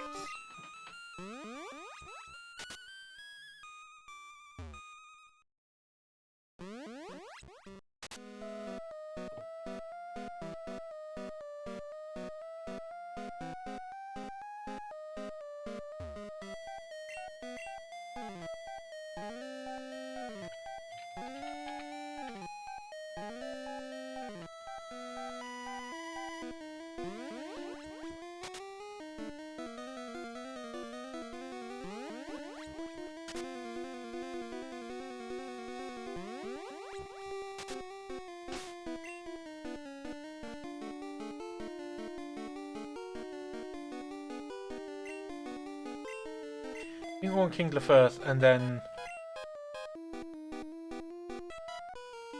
Kingler to deal with this grunt, and then Weeping Bell can have some fun against Giovanni because he rock and ground types. Oh wait, no, he's got Nidorano. Yeah,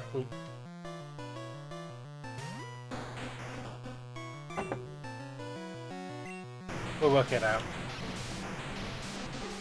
I do find it funny that 2 out of my both Victory Bell and Kingler have very high attack but can't really use it.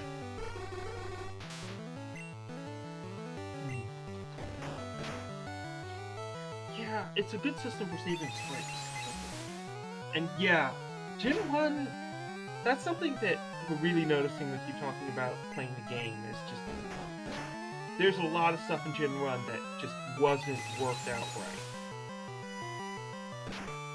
Oh no! Kingler, Why not?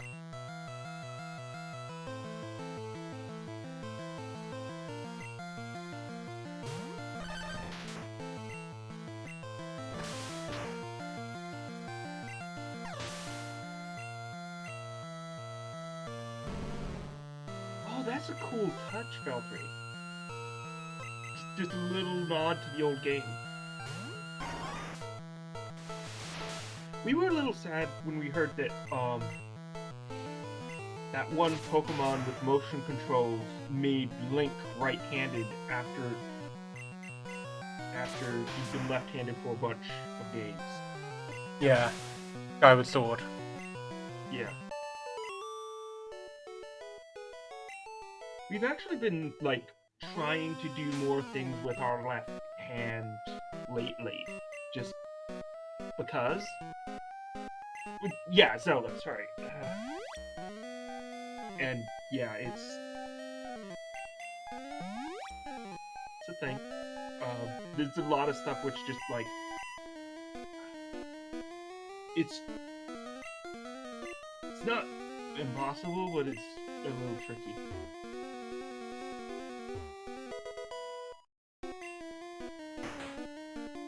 Ah, Matilda, so we meet again.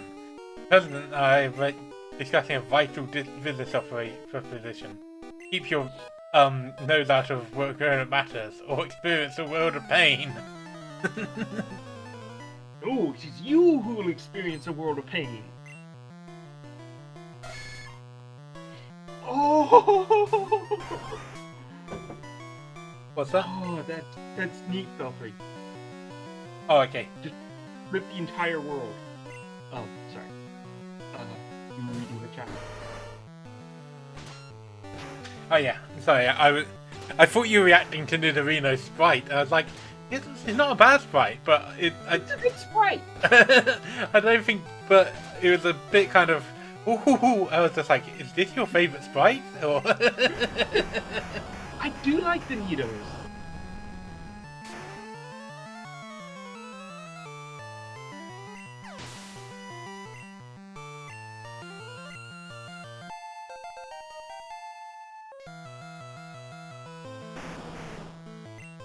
oh no, a normal type Kangaskhan. Whatever shall I do? I still find it really weird that the only mandatory trainer you encounter who has a Kangaskhan is Giovanni. Like, that's one of those weird bits of world building.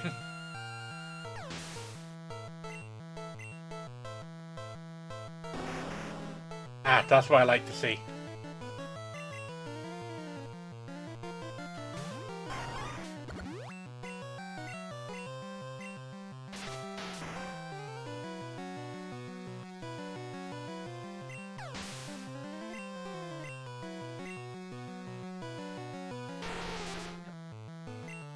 Ooh, 41. Shall we see if our level 31 Kingler can take out the Nidoking Queen? Could be interesting. That helps. Ooh. Well, I mean, if you outspeed. No, you don't outspeed. Oh, but the crit means it didn't matter, technically. Yep. That's less than half. Yeah. And you're more than half hit points down, so it's kind of a gamble to stay in. On the other hand, I think that's her only like really powerful attacking move. So I think I can just stay in and keep hitting her until she does that. Let's be honest, we knew that was going to happen. Yeah. Oh. Oh no, poison sting.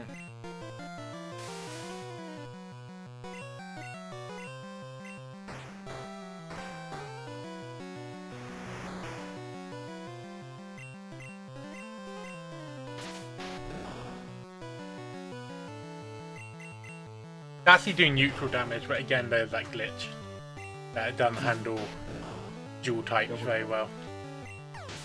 Yeah.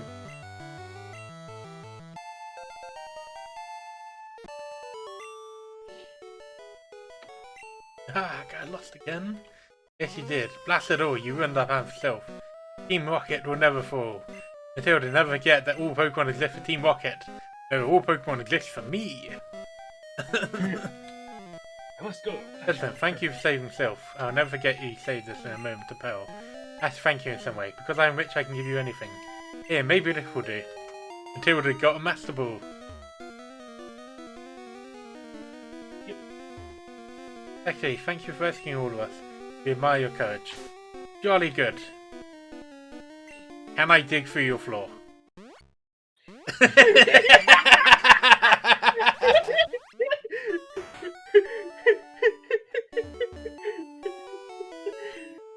I still think Dig should send you down instead of up.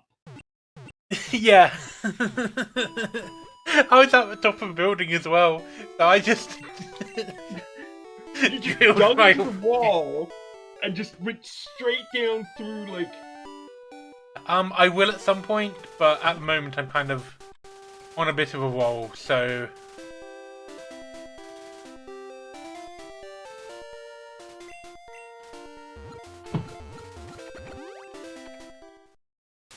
what we're going to do is we are going to go and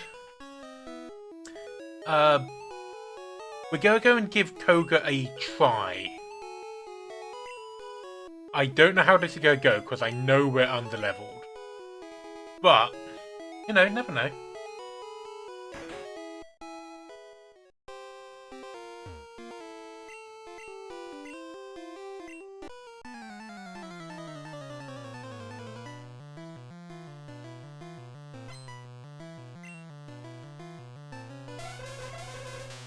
This is a poison gym. Why are you sending out Hypno?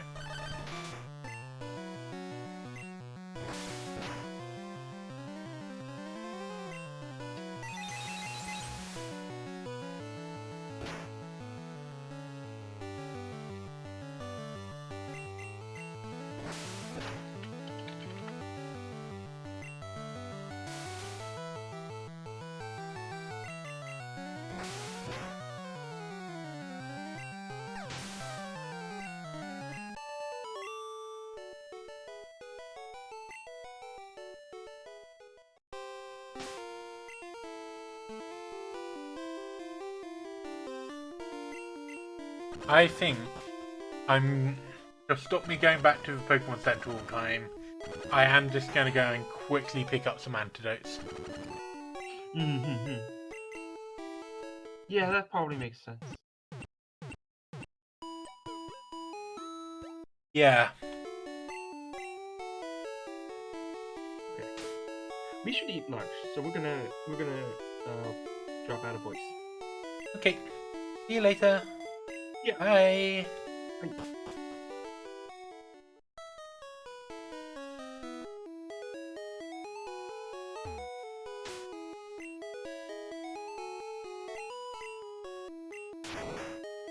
I've actually enjoyed not having only HM users. I don't like the phrase HM slave. I've enjoyed having, oh, 4 heals. Whatever. At this point I've got enough.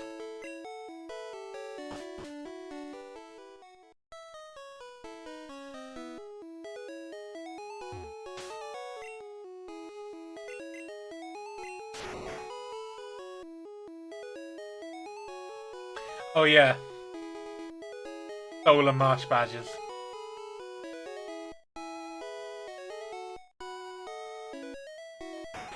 I don't know, I feel like Hackback, no, I feel like Koga's badge does fit better. It wouldn't fit Sabrina to give you a heart, I don't think. And it's fuchsia.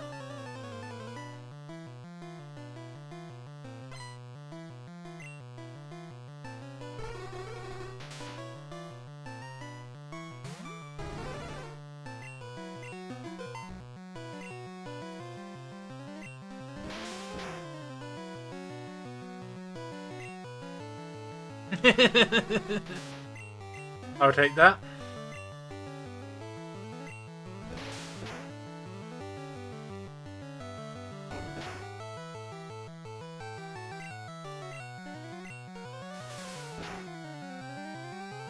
That makes sense if the sprite's correct, but different names are swapped.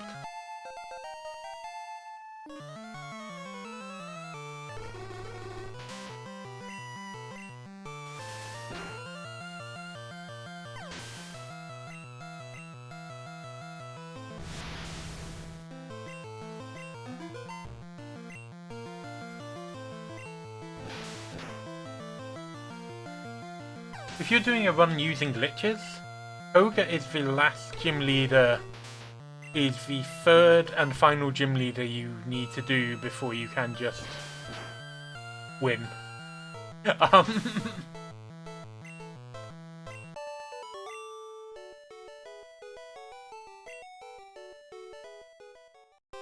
Because if you beat Ogre, you can use Surf and you can activate the Cinnabar Island glitch and get a load of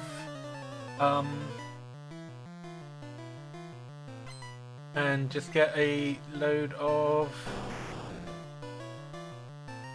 Well, if you're using the glitch I knew as a kid, then which is the what's it called? The rare candy glitch. It's the last one you need to. Oh, you can unflow the bag in other ways. It's just the one that we actually found that worked, so it's the one that kind of drilled itself into my head at this point. Wait, there's a Sand Slash in this gym. There is a ground type Sand Slash in the poison type gym. I mean, I get they can use poison jab, but really.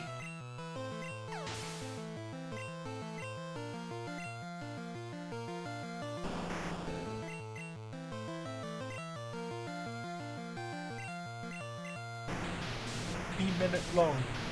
Jesus fuck.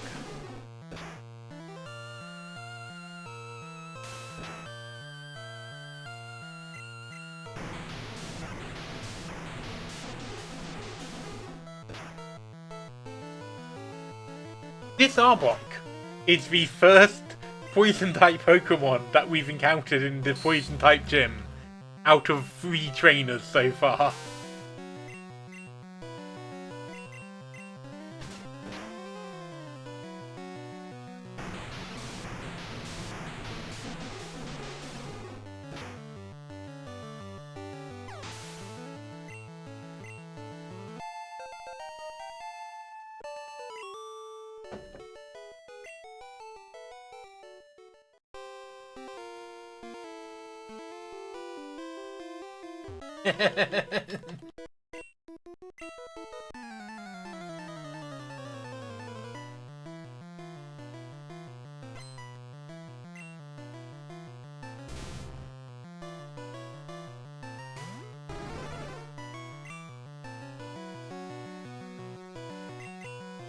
Weeping Bell.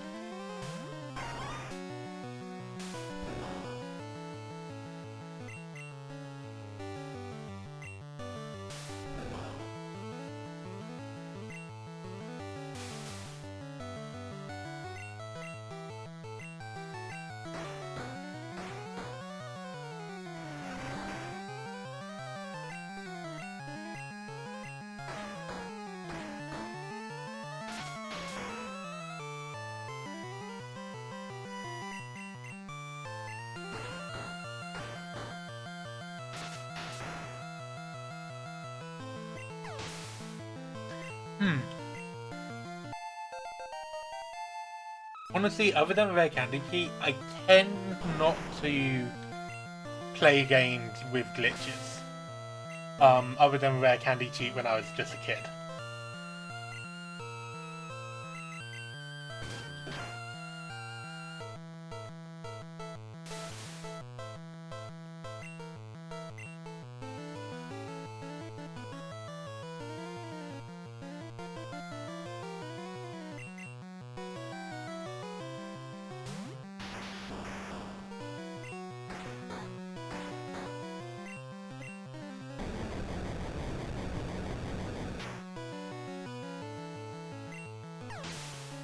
That's fair. I think quite often I just prefer to see the game being played.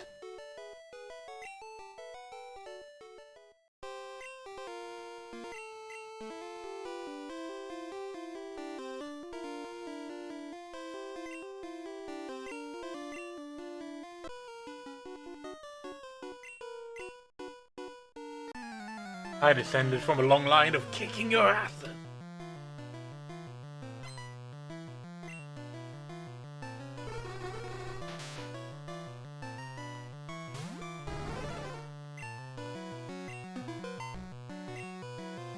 it is notable how much trouble I'm having against psychic types in this gen.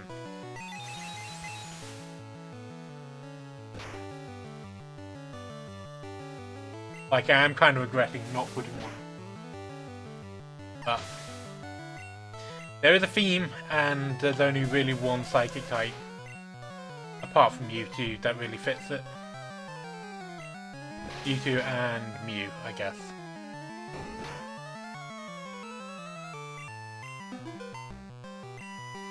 I guess Starmie. Yeah. One of the defining features of Gen 1, isn't it?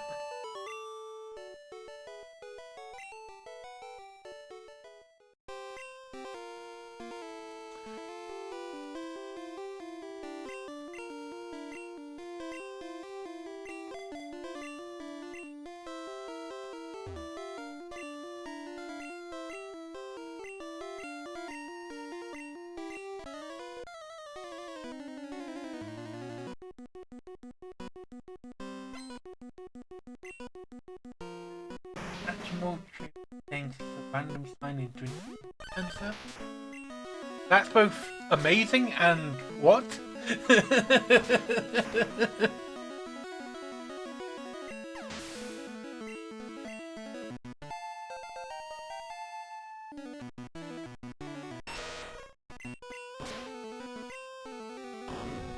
Oh no.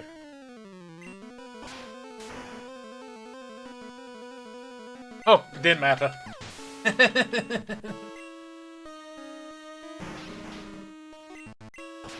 The only one I should have a problem with is the level 43 thing.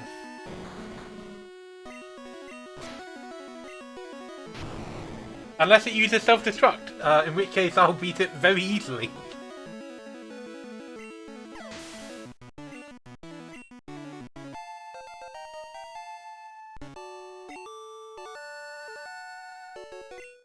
You have proven your worth. Here, take the Soul Badge. Now that you have a Soul Badge, the defense of your Pokemon increases. It also lets you surf outside of battle. Aha, take this too. And we get Toxic.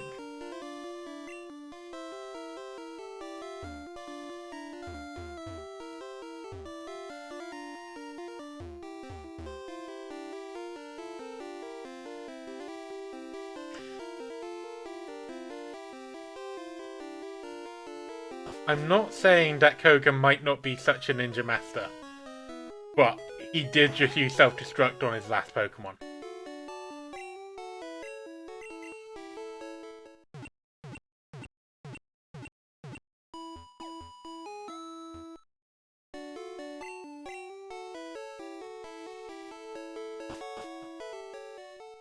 Okay.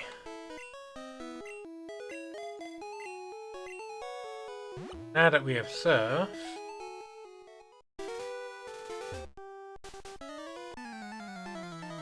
we can come down here and... we've been doing this for 4 hours, and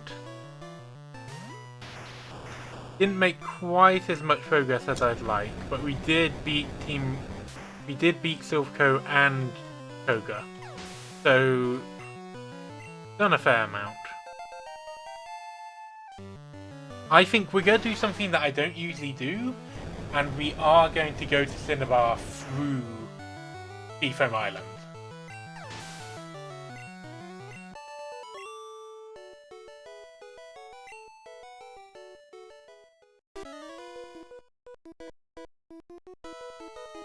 Wait, do you have a heart attack?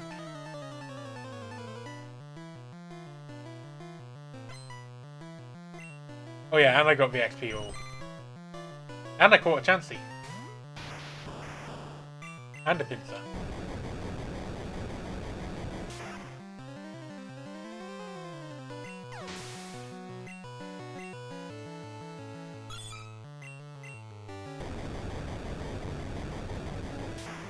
Yeah, I normally go from pallet.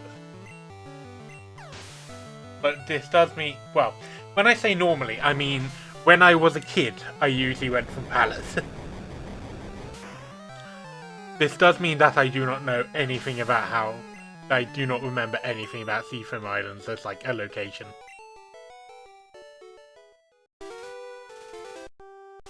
Yeah, so I think we're going to save here.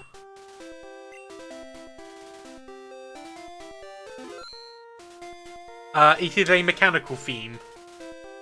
I'm still waiting to see if people get it, but I don't know. I will say that a Pokemon that didn't make it onto a team but will fit very well is Persian, if that helps. Anyway, yeah, I'm going to stop the stream because I've been doing it for 4 hours. And thanks for watching, and I will see you next time I do this, which may be tomorrow. Anyway, bye everyone. Remember to check out the links below. Yeah.